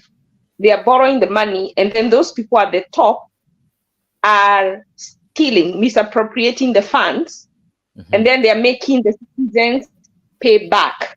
But they are paying back, and there is no development. The money has not been put to use for them. And that's where the problem is, because the money is being borrowed, but it's not going to the purposes that it was borrowed for. So the benefit is lacking. Had it been borrowed and used for the purpose it was for, we wouldn't have a problem paying, because there would be money to pay back. That is one of the problems we are having. So I would like for you to look for that Spice FM. It's called Wanjigi. Uhuru is personally responsible for the 2 billion Eurobond, and Kenya shouldn't pay. That's what it's called. I was trying to start to see, because it's a 45 minutes. I have it. Maybe I can share it here. Yeah, but what you should do, I wish you guys would tell people what the topic is, so that someone can come well equipped. Because the reason I entered that reason, and I also entered here because Mburu was talking about how Nudin Haji came and said about the dams. Yeah. One thing I have come to know now that I didn't know then is a time I did some research on Nurdin Haji when during the Jeff Moabi case when he refused to prosecute. And I came to find out that the files for this dam got lost in his care. So even within the Uhuru government, there were actors acting on behalf of Ruto. At that time, we didn't know. So even I said that Nurdin has said this. Remember, even Uhuru had said anybody with a case should not be allowed to vie. And Nurdin Haji refused. Look what he got after the election. So those were some of the actors that were acting on behalf of Ruto in the Uhuru government. So the fact that he said that there was no case and Ruto was not involved does not necessarily mean that is the truth. Because immediately after Ruto won, who removed or dismissed all the cases against all these CSs, all these people from Kenya Kwanza? Nurdin Haji. So we have to look at the character, the behavior. I've written it somewhere. Unfortunately, I don't have that information with me, because the more I did the research, the more I came to find out how many diary cases he's set up. Even if you look at this case that just completed for Maribe, because this Jackie Maribe was associated with them through that guy, Itumbi. Instead of charging her with being an accessory, he charged her with a crime he knew she could get away with. They charged her with murder. And the people in Kenya are saying, no, the judge was favoring. No, she wasn't, because the judge only brings judgment on the charges that has been brought. So the prosecutor is not stupid, but initially she was charged with accessory, and then in the end, they decided to charge her with murder. Everybody knew she was not included in the murder. But may have been included. She would have had to fight a case of being an accessory and also lying to the government officials. She would, and if they were serious, if they still wanted, I mean, it was not sensible to include her in the murder, but they did, and that was all Nurdin Haji. So don't quote him, because he's not a credible person. He has no integrity. So that is not a person who can come and say that he said this. He's a dirty cop. Because of all those things that happen. Actually, before... You say not to be interrupted. Please, also do not interrupt me. Actually, finish, then you'll get your time to respond. Yes, I kept quiet. So let me finish. You made me get here because of those. I like to talk facts. Facts is what I'm going by. Things I can write for you and quote for you where I got it from. I don't do propaganda. And then the last thing I wanted to talk to is about how we say about we cannot blame Ruto for turning because he was excluded from the government. It is true, he was excluded, and I usually call it the handshake government, and some other people want to use technicalities to ask me what I mean by the handshake government, but we understand. So if we could argue from honesty, I think we can get somewhere. But let me ask you, you see, like Senator Okiya Omtata, even though he's in the Senate, when he sees something wrong, it does not prevent him from being counted. Why did Ruto stand there and watch Uhuru commit crimes and say nothing, or even go to court and try to stop him, even though he would have been defeated, like the way Okiya has done with the finance bill and so many other bills? We have seen Ruto just stood there and watched. Even when the COVID millionaires, he just stood. He didn't say anything. When Uhuru was doing, the only thing he did something about is BBI, because it was affecting him and his interests. But when it came to the people and their interests, he has never, ever put his foot on the line for the people, and that is a fact. let me tell you the last thing. People are asking Muturi to resign because he did not tell Ruto about this finance bill, that where they are building on this land, that it's also just not a national, it's also going to county because they are building on county land. So I saw a lot of people saying he should resign out of integrity or out of what did they say, conviction or something like that. I said the same argument could have been used on Ruto. So if he stood there, he just sat there and watched Uhuru do wrong and say nothing, why shouldn't Muturi also sit there and eat his money because he's saying, so there's nothing wrong he did. He just sat there, they didn't consult him, so he cannot be held and told to resign because he didn't tell Ruto, because he was not, he can still use the same argument Ruto used on Uhuru, that he was not consulted. Even him, he was not consulted. So we can have it both ways. So some things, I mean, we really do have bad leadership, and it is us, the people, that are suffering. And I feel bad when we become the enablers of these fat cats when they eat. And then our people, maybe not you, but your people, do you know how many people die because of lack of medicine? Do you know how many people resort to bad habits because of lack of access to opportunities? Do you know how many children, little girls, turn into prostitution because they have to fend for their families? Do you know how many boys get into crime, or even these ones who Kashagwa is saying he wants to help to stop going? And I have my own relatives who, when they finished Form 4, they were very good children, but because maybe their parents were not rich enough, 2-3 years down out of high school, they started being drunkards to where they have become useless. Why? Because there was no opportunity. So don't keep telling people to stop drinking. Fix the problem. The problem is that the youth are idle. And it is not just Mujengo that will bring jobs. We need to sit down, all of us. Yes, but they need to open the door to listen to ideas of how that employment can be, instead of forcing a certain way. Because employment is the problem, and higher education is the problem, because there should be no reason that anybody who wants to go, why are we having now that we are talking about children not being in school, yet CDF was given out? So if it wasn't enough, why don't we see these MPs back in asking for more money? Like, what is the need of asking for it? And then we have all these people coming on YouTube begging for money because they're, even kids without parents have not got money.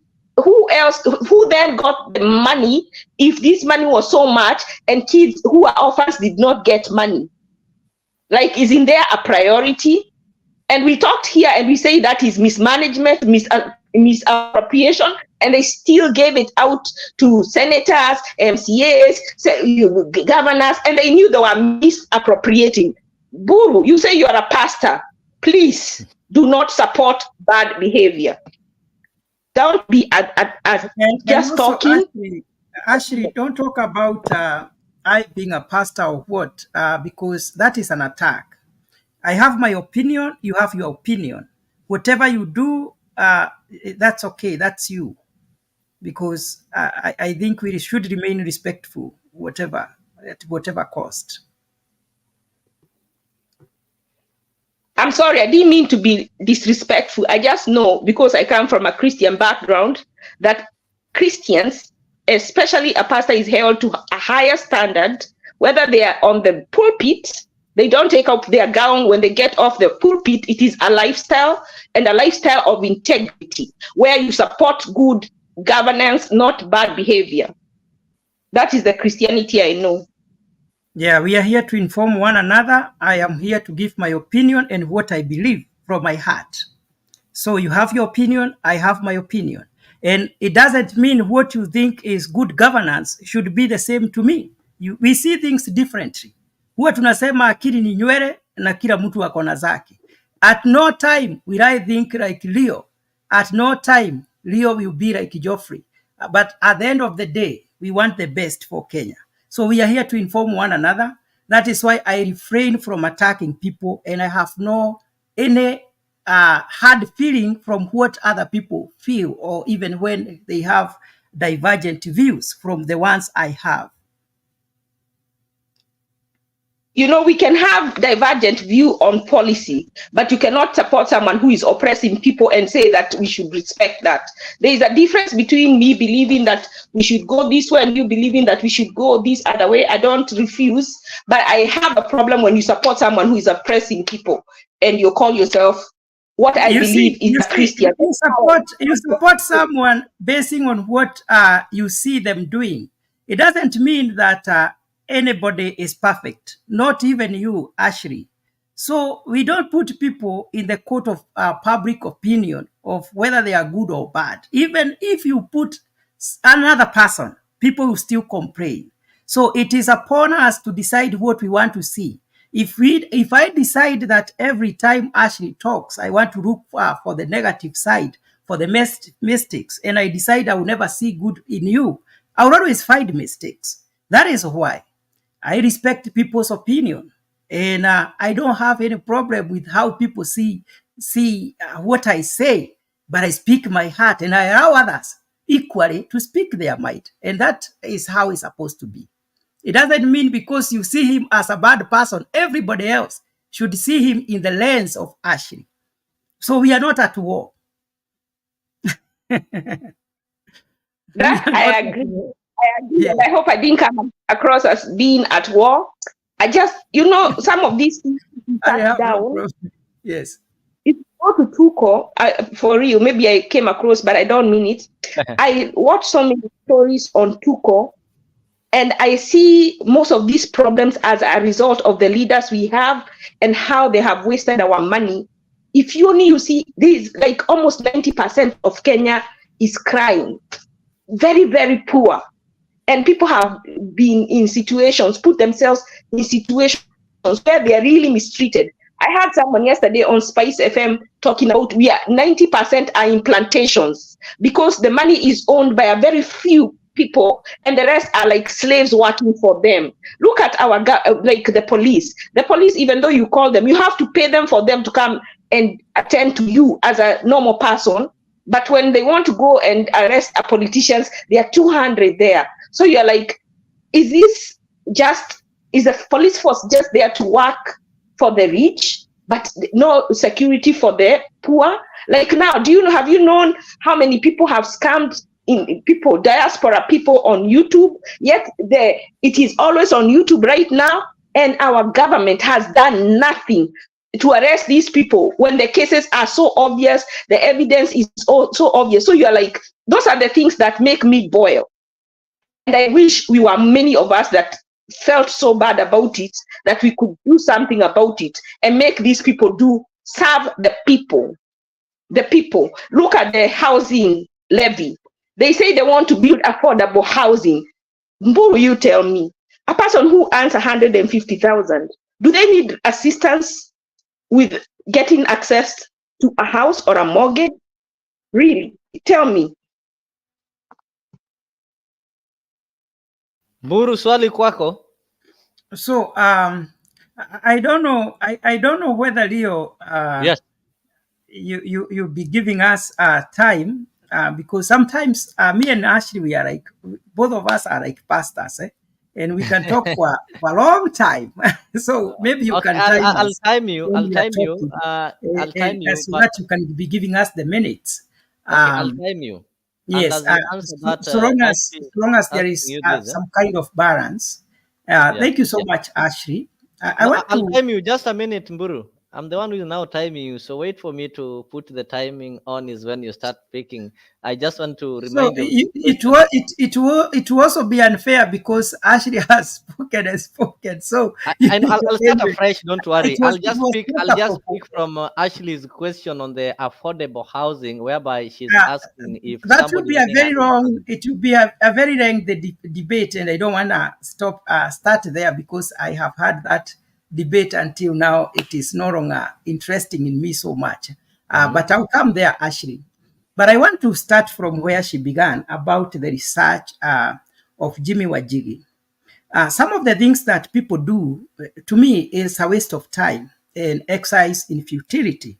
Because when a private citizen purports that he has done investigation of the Kenya debt from independence until now, and he has also investigated some corruption cases, and he has found what happened.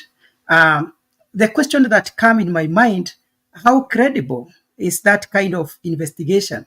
Then after you have done your investigation, where do you take such a matter? Is it in the court of public opinion? Does it mean he wasn't aware of what he was doing? Because he did this investigation, now it's almost an year or even more than 1 year. How has that information helped the public of Kenya? How credible is that kind of investigation that he was doing? Number two, what kind of capability or capacity does he have to purport to have done investigation from independence until now? So such kind of information to me is just useless. It's just a waste of time. It is just being populist, because it is not possible. It is not possible. I don't think Jimmy Wajigi has the mechanism to tell us about the corruption from independence until now. And if he has that kind of evidence, where is he supposed to take it? He should take it to the court of law, because Kenya has procedures on how we should prosecute matters, not just coming up with a report and throwing it in public. That is just putting public in some kind of shenanigan and confusion. I also want to come to the issue of Nordin Haji, because Ashley has said that we should not talk about him because he is not a man of integrity. Again, I would like to know what kind of investigation, Ashley, you did that you realized that the report about the dam was lost in his office. I haven't seen such a report. What I know about Nordin Haji, for him to occupy that position, he went through a rigorous process of recruitment, and he was selected because of his qualification and his level of integrity. And it does not mean that everything that was being said by politicians was true. And most of the time, our politicians, they just speak to appear good. They want to taint. And that is the nature of our politics in Kenya. That if Leo is my competitor, I must smear Leo with mud so that he may look good and I look clean. And that is what was happening. And actually, because you have said we be genuine, and you have talked about Nordin Haji dropping all these cases, tell me, under what circumstance did it happen that all the supporters of William Ruto had court cases, whereas the supporters of one Raila Odinga and Uhuru Kenyatta were as clean as snow? You don't need to be very clever, or it is not doesn't require science to know that this, to a greater extent, was politics. So sometimes we put people in the court of public opinion because of what we hear from all these politicians.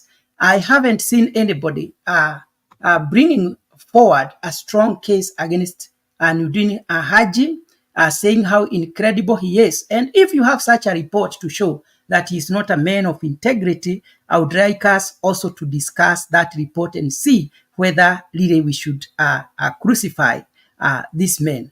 About affordable housing, yes, there are so many things that are happening. But one thing we agree, all of us, that Kenya has a problem of houses. And the fact that the government of William Ruto decided this is one of our agenda in the manifesto, I don't think is a bad thing. There may be problems with the processes and procedures and the law, but the idea by itself is a brilliant idea. Actually, I don't want you to forget that Kenya has the largest slum in the world, Kibera, where Raila Odinga has been, and I don't want to crucify him because I don't want to go to that direction, and I don't want to anger anybody, but I want to say this. William Ruto has found that, not from now, it was also a manifesto in the government of Uhuru Kenyatta, which William Ruto is actually implementing because it was the same government. And the manifesto of Jubilee, William Ruto was one of those people who drafted. And this is one of his his idea, or the idea they had with Uhuru Kenyatta.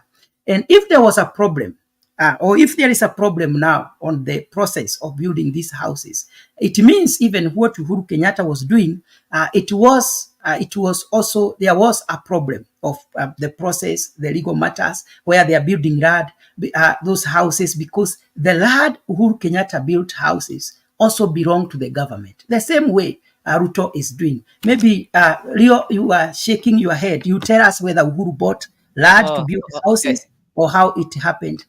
So I want to say this. The fact that there are challenges, it is okay. But at the end of the day, we all agree as Kenyans that we need affordable houses, because houses in Kenya are very expensive. Not only that, our people live in substandard kind of houses.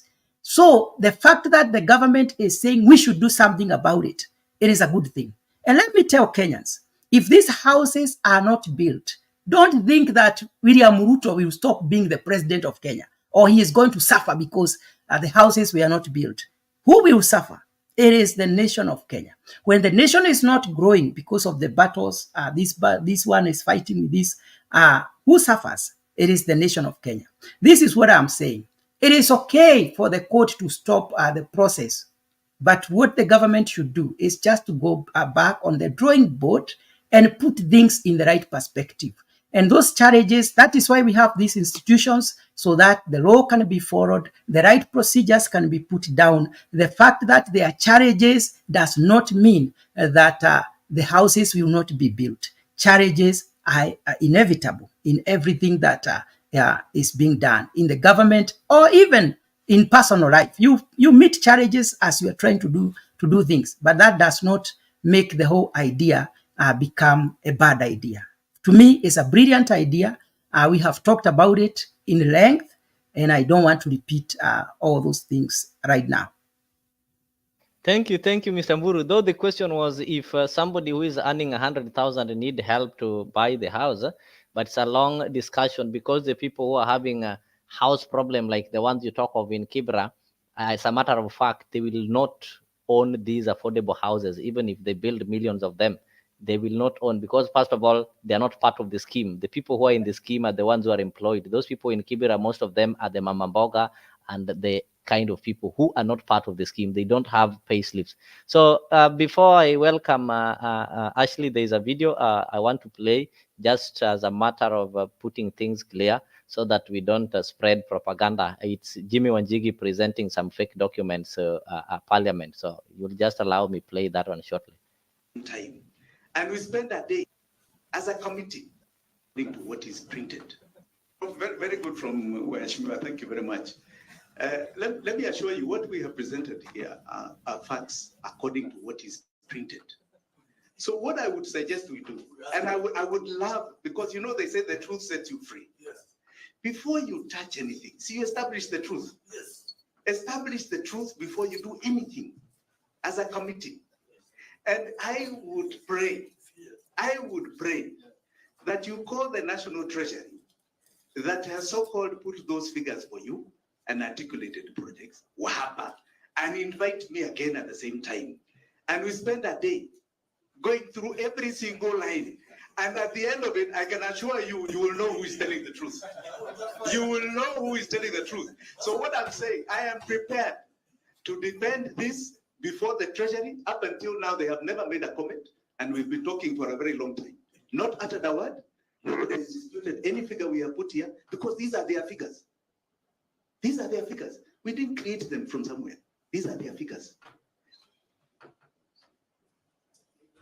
They come from appropriations bills approved by yourselves.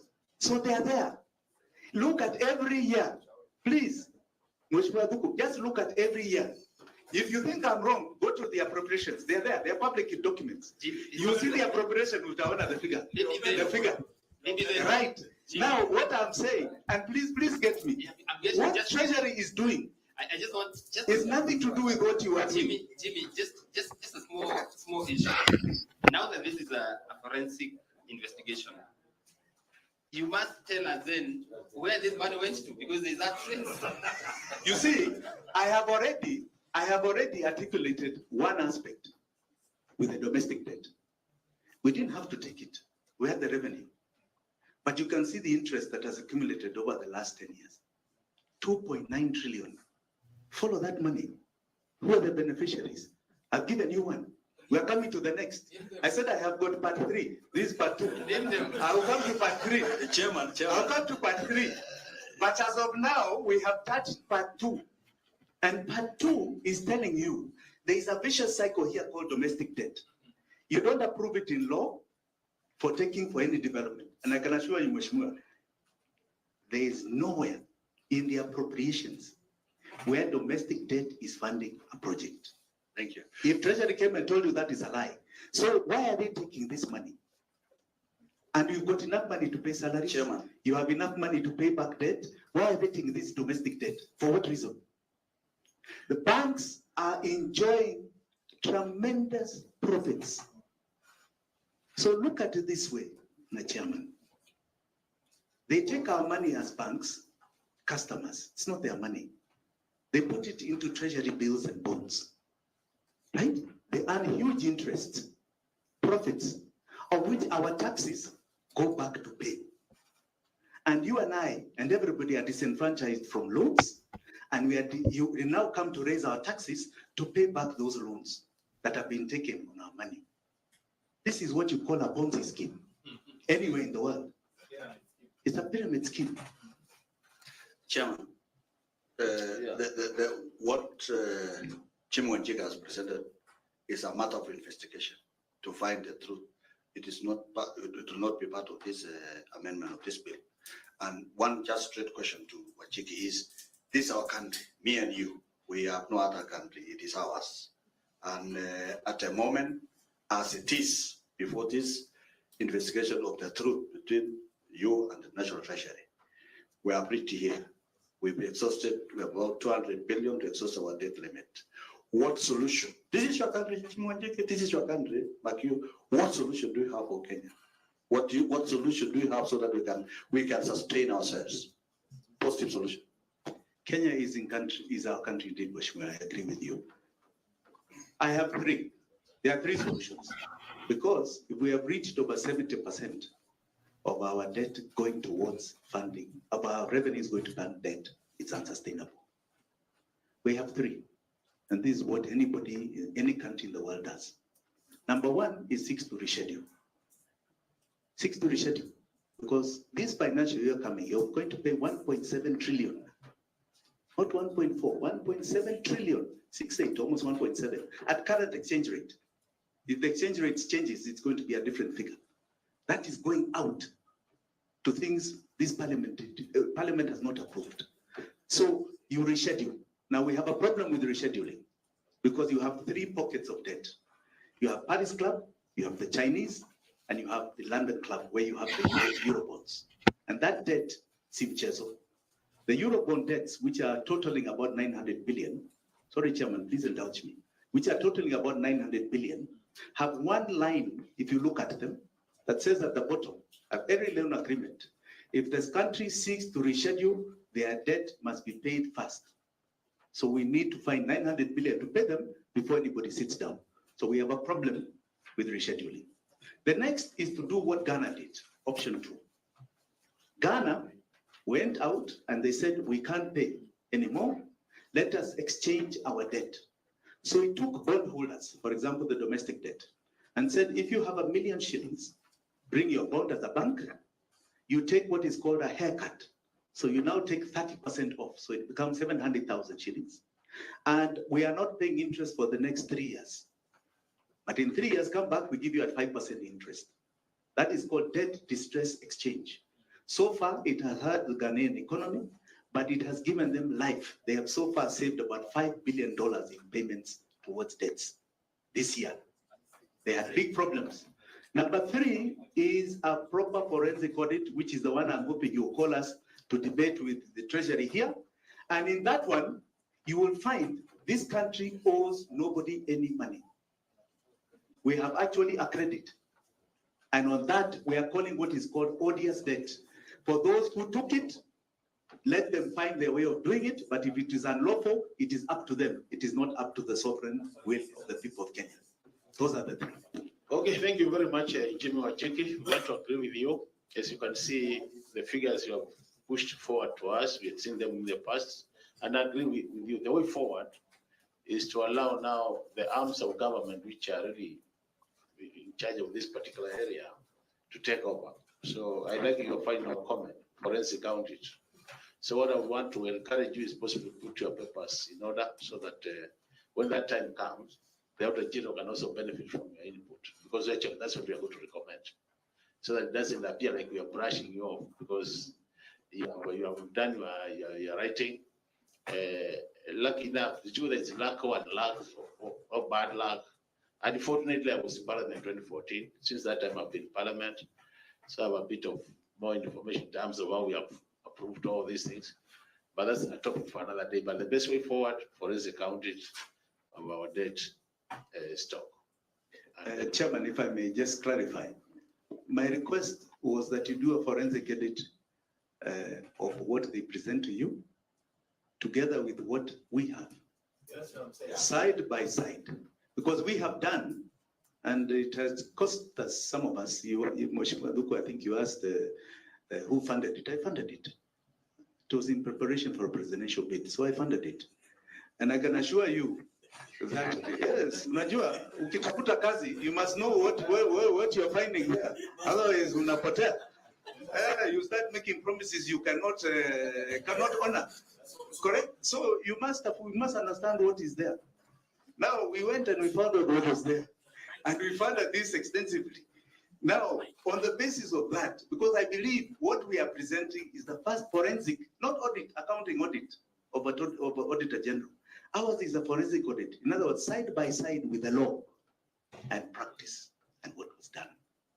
Side by side. Call us together. Call us together. We will come and we will defend every single line item you have seen there. We are in agreement about it, Jimmy. You know what we are saying is we have been interacting with the Auditor General, and actually now they have a special unit to look at public debt. They've been trained on all that. So we really want to agree that I want to conclude this meeting. We agree with you that we need to look into further details what you have presented. But I'll say that I want to thank you and your team for the presentation. Maduka, I wish we could conclude this matter, please. Just allow me to conclude this matter. So we want to assure you that your input into this committee, we consider it, and we really want to appreciate what you've done to make this presentation. It has taken you money, it has taken you time, so we don't want to take it for granted. So on behalf of my colleagues, we want to wish you well and thank you for the presentation. And we've listened to you, we have heard you loudly that you want this bill rejected in totality. We'll be considering alongside other presentation by other groupings and our. Oh, yes. I think Ashley has dropped. I'm trying to get her. It seems she's having some challenges, but that's a story for another day. That's a debate. We will get time to discuss that one, and at least we'll be able to deliberate on it, Mr. Mburu. So yes. Right now, I will just request you to give your closing remarks. Tuache watu waende wakule lunch. It is lunchtime. Oh, here thank you so much. I think we have taken so long here in the more show. Than 3 hours. Yeah, I get it. And how we have also added. And I want to just comment on in a very simple way. Yeah. That report of Jimmy Wajigi and the gesture of the members of parliament in that committee. To me, if you look at the committee members, they were just telling him in a polite way, I don't think we have the capacity to check or to verify your documents. And that is why they said this is a matter which is subject to investigation, of which now you cannot table a report, and now we start investigating the report which you have brought. That's a lot of ambiguity and some kind of confusion, because the moment you do your research as a private citizen and come up with a conclusion that I have found that the nation has no debt, and he is saying actually we have overpaid, then I don't know where we can start to to be in a position to verify that. And it would take time. It would take time to do investigation of our debt from 1963, when we got the independence until now, and considering so many other factors. That is why I'm saying, to me, I think, and maybe you prove me in future, I want to see where such kind of a report can aid, or I don't know. I don't know what he was expecting to be the end result, but I don't see how such a report can see the light of day. And unless, for me, I don't say what he was trying to do is bad. The problem is who can verify the work that he did? Who can verify to say that whatever he did is credible? I don't know. I don't know. So for me, I have been saying there has been a lot of corruption in the nation of Kenya. Corruption, not just corruption, even stealing public properties like land from 1963. I have been having a feeling that we need to have a strong commission to do, funded by the government, to do investigation so that everything is put into the right perspective, and investigation so that we know what has been happening in our country, because some people own a lot of properties, which even if somebody has been working very hard, it is very, very, very hard for anybody to be that wealthy. So we know very well that our leaders have been stealing from us, but I don't know where we can start to do that kind of investigation. So I'm not trying to dismiss the work of Jimmy Wanjigi, but I don't think it's something that we can confidently rely on, because even the report itself, it is subject to investigation and so many other factors. Having said that, let us continue following what is happening in the nation of Kenya, and let us not just celebrate when we see leaders doing things. We have to be very keen and tell them when they are going wrong, and so that because we are the boss, sometimes we forget that we are the ones who have employed these people. So we should be telling them what we expect. So far, I think somehow we have been failing as the nation of Kenya, because when people try to help us, like what Ekuru Aukot, or I don't know how to pronounce, is it Ekuru Aukot, what he was trying to do, to me, I felt it was a good thing for Kenya.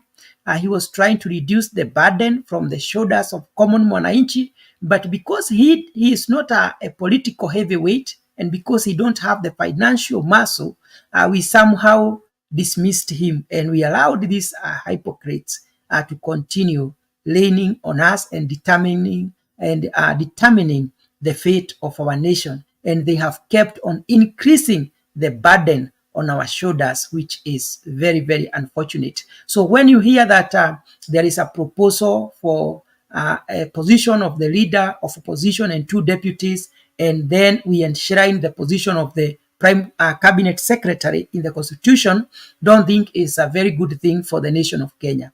As I had said some few hours ago, Kenya is a very, very small nation. To have 47 governors, 47 senators, 47 women representatives, and hundreds of members of parliament, and so many MCAs. And don't forget, even the former, what we used to call the provincial administration, has never been abolished. So it's like we have a government on top of a government, and so we are paying so many people who are actually not supposed to be holding those positions. So anybody who will come with a proposal of reducing some of these positions, reviewing some of these counties and such kind of things, I think that is the person who will be helping Kenya. And all these things you hear from politicians is all about themselves and how to consolidate power, but it has nothing to do with the nation of Kenya. Thank you. Thank you, Mburu. And I also want to take this opportunity to thank everybody who tuned in for this show. Namuona Kenya Revolutionary, good year. Pen Nyagaka, karibu Kenya. Nitafute nikuonyeshe hizo shimo. Najua shimo na vichaka vyote. Laban Misiani, tumekuwa naye Angela, Ashley, and everybody who managed to join us from wherever. It's really a good thank you. And I just want to I remind you that we are also having some other shows that you don't need to miss. Oh, Ashley is back. Okay, Ashley. I'm sorry, I got lost. All right, it's okay. It's okay. I tried looking for you, but okay. Yes, so I won't say much. Okay. About Nordin Haji, all I'll say is, I know you say he's a very experienced public servant. I'm just going to ask you one question. As a former director of public prosecutions and Ruto's nominee at that time, he has gained experience in gathering information for criminal investigations. My question is, which prime cases has he prosecuted? Nada. None. Go and research. That's all I'm going to say about him. And that should speak for itself. What else did you ask me? Because there was one more thing. Okay, I'm going to just talk about Ruto, about housing. And I agree with you, Mburu. By the way, when I was listening backstage, what you said this time was very nice. I agree with everything you said. Now, on the housing, I think nobody is refuting that we need housing. And we have a housing crisis in Kenya. For me, and for a lot more people, imagine someone paying, all these people who pay the levy, and some of them earn as little as 10,000, 15,000, 20,000, having to pay money to build a person earning over 50,000, 100,000 a house. Yet they will not access those houses. It is so unfair. Or someone earning in their 50,000, 60,000, and they have a mortgage, yet they are being taken out a levy, so that someone earning over 100,000, because the 150 is the cap, can build a house. It is so unfair. So I think, and that's why I say, just like Ruto asked during the BBI for them to have a consensus, I don't know what comes to presidents when they become presidents, because he sounded so reasonable during the BBI.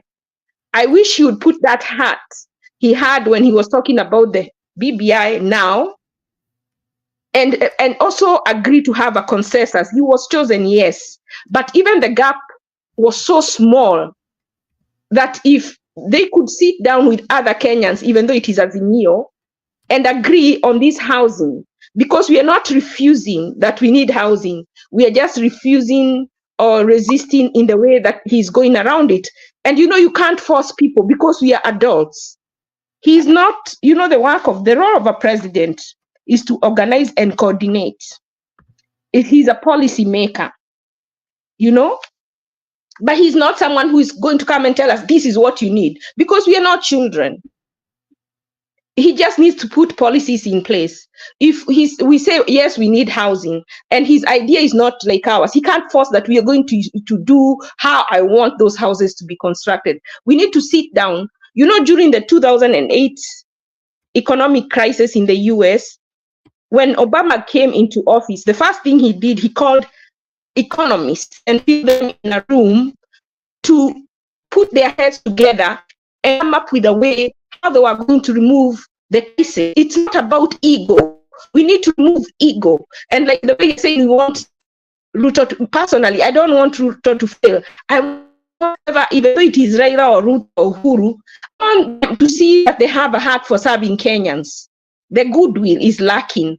Even Uhuru was like, my legacy, my legacy, my legacy, which did not matter regardless who he was going to step on or not step on to build his legacy. It's all about ego. Why can't you say about serving the people? We are not going to, it's like someone like Sonko, he helps people and he builds with his legacy without intending to. So why can't you be a public servant that you ask yourself to be? So if you want to build houses, why don't you ask people, which is the area, we know that the slums, you talked about the slums. Why can't we concentrate on getting people from the slum? I've said here before, if we say we are going to build houses on government land, not to sell, but to put those people that are in slums, and then work them from poverty to become employable so that they can pay taxes. And taxes, even in America, we all know, are not paid only by those who are working in formal sectors. Anybody who earns an income up to a certain amount, if your income exceeds, I don't know that it's how much, you pay taxes, period, so that the country can run. But then even when the country is given this money, they shouldn't steal it, they shouldn't misappropriate, they shouldn't mismanage it. That is the problem. So if the government can say we are going to build houses we are first going to eliminate these shanty dwellings, the slums. We are going to concentrate on that, because let me tell you, a middle income earner does not need help from the government to build a house. Some of them, if they are single women, we want a house where they don't have to yard, because maybe they don't want any yard work. Someone with a family will want a yard because they want their family to have a place to play. Another one, we want to live in a community. Another one wants to build a single family home. And because they have earned the money, they have the freedom to make that decision. I do not think in any way, shape, or form that they need the government's help in building houses. The people who need the government's help are the poor, the unemployed, the lowly employed. And I think if there was a housing plan, it should concentrate on that just up to 50,000 and below, and nothing beyond that for now, until we get those people off those shanty living conditions. And let me tell you, and I'm going to finish. I said, if we got those housing, we put them in government land, and we say these houses are transitional, where we'll put people who don't work, people who are chronically poor, and then we'll get them case managers. You see, we are creating jobs still. We'll get them case managers. We'll build schools like Tibet, where they can go to educate themselves. And then as they gradually get off, we get case managers. We see, why are these people chronically poor? Is it that they don't have access? Is it that they are sick? And then now we start eliminating that problem.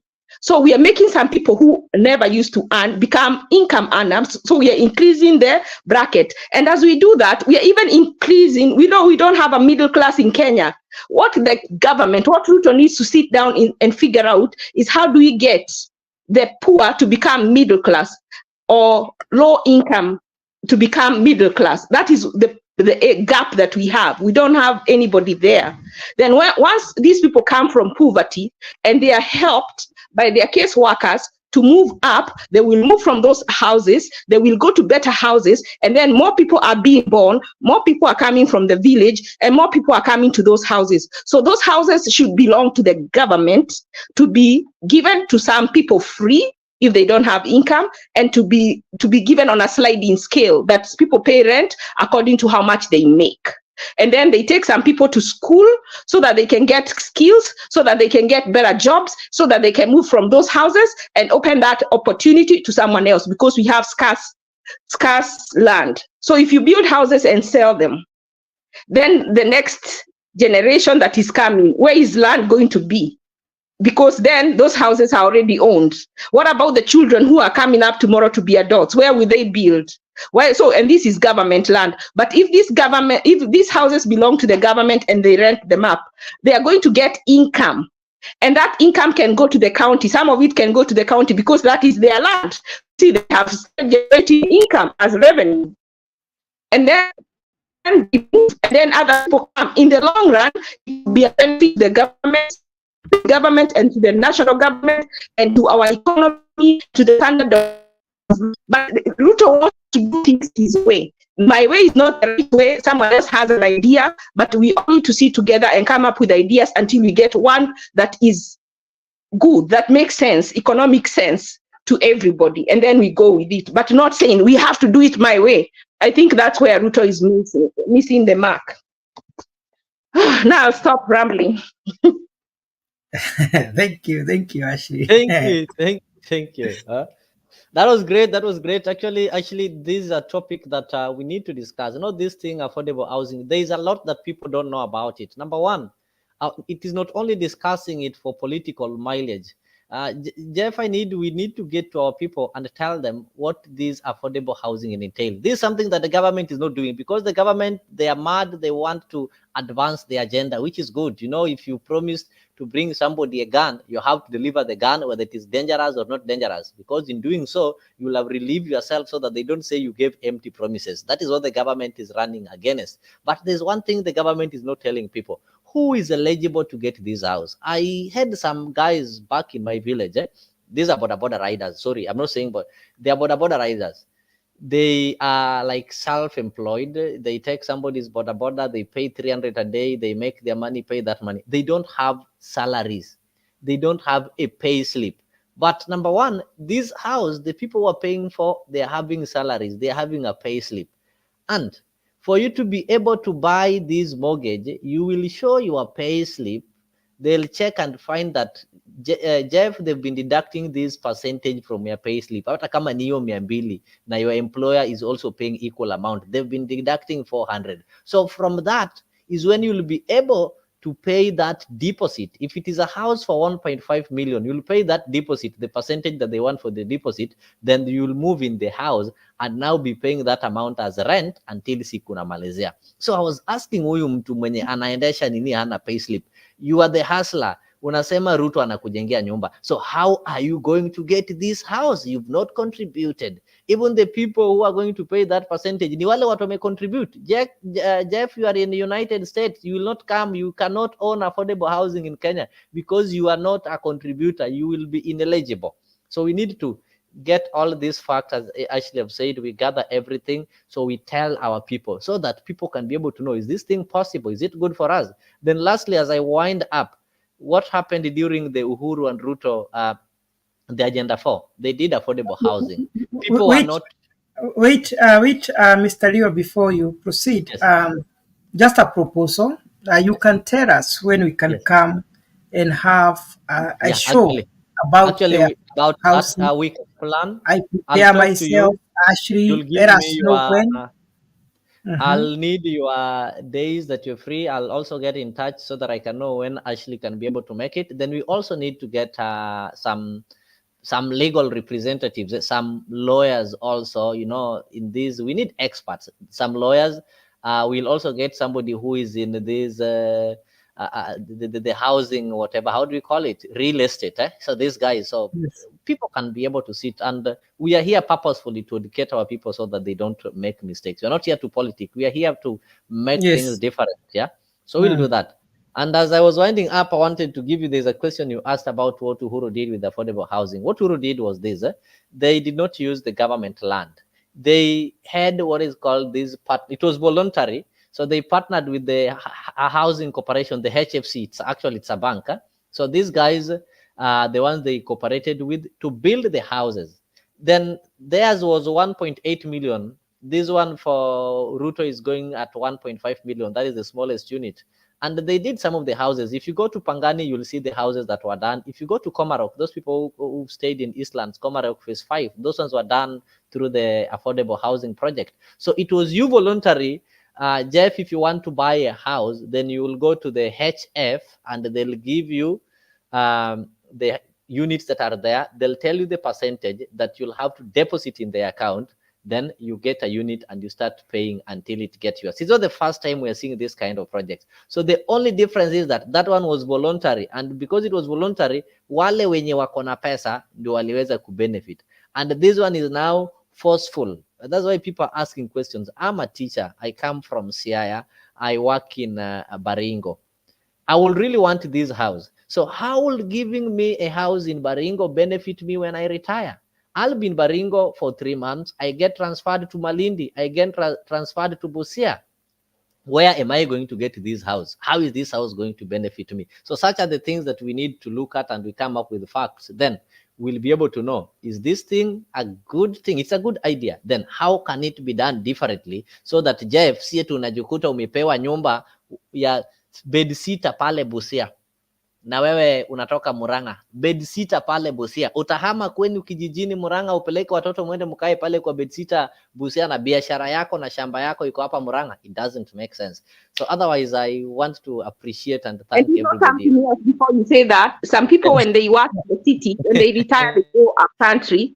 They go to live in the country, so they don't want some permanent structure in Nairobi because they don't want to live there when they retire. So if someone wants a permanent house, then they want it in their retirement home. So I get it. What I personally think that they should have those houses for the poor, and then they should have policies that makes it easier for banks to give out low interest mortgages. And you know, when they come for benchmarking to America, I don't know what they come to do, because those are things that they can come, but because during 2008, what Obama did, they removed that interest that Ruto was talking about the other day. They removed the interest to make the loans more affordable. People who bought houses that time were so cheap because the mortgage was so little. I mean, the mortgage was little because the interest was almost zero.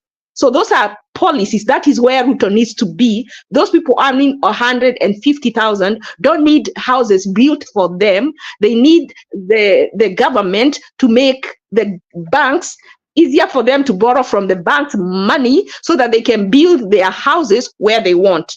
And when you buy a government house in America, what they do, hard houses, what they do, when you buy, you have to live in that house for a year before you can rent it out. You can't buy it and rent it out unless you're buying it as an investor. But if you're buying it as a first-time owner, you cannot rent it out. And I think those are some of the things that even Kenya needs to do, that if they are selling these houses to people for affordable housing, meaning they want them to live in them, they should put a number of years that you should live in it, you yourself, before you can rent it out, to avoid abuse. Yeah, that's a very good topic that we can. Leo is going to organize so that we discuss it in length. That's why I'm trying to hold myself not to start that debate about housing. We will have time to go prepare, do our research, what it's all about, and then we'll meet here. Then when we have the details and inform the people basing on what we know. So I don't know if Mr. Leo, you are there to add the show. So, yeah. I don't know if Ashley, you can give your final remarks, because I can't see Leo there, and I don't want to continue discussing. Where I am is almost morning. It's almost 4 a.m. I haven't slept, and in the morning I'm going to work. So I need some time to rest. Ashley, you can give your final remarks. My final remark is to the government that we have at this time. My plea to them is that to govern, giving preference to the most impoverished and vulnerable community. Because when we help them come up, it helps the country grow. So that is my final remark. Thank you so much, our viewers. That is Afrique 24. Make sure you subscribe, follow on Facebook, subscribe on YouTube, and we shall appreciate. Let us meet here tomorrow or today in the evening, and we shall proceed with the show. God bless you, and God do you good. Thank you so much.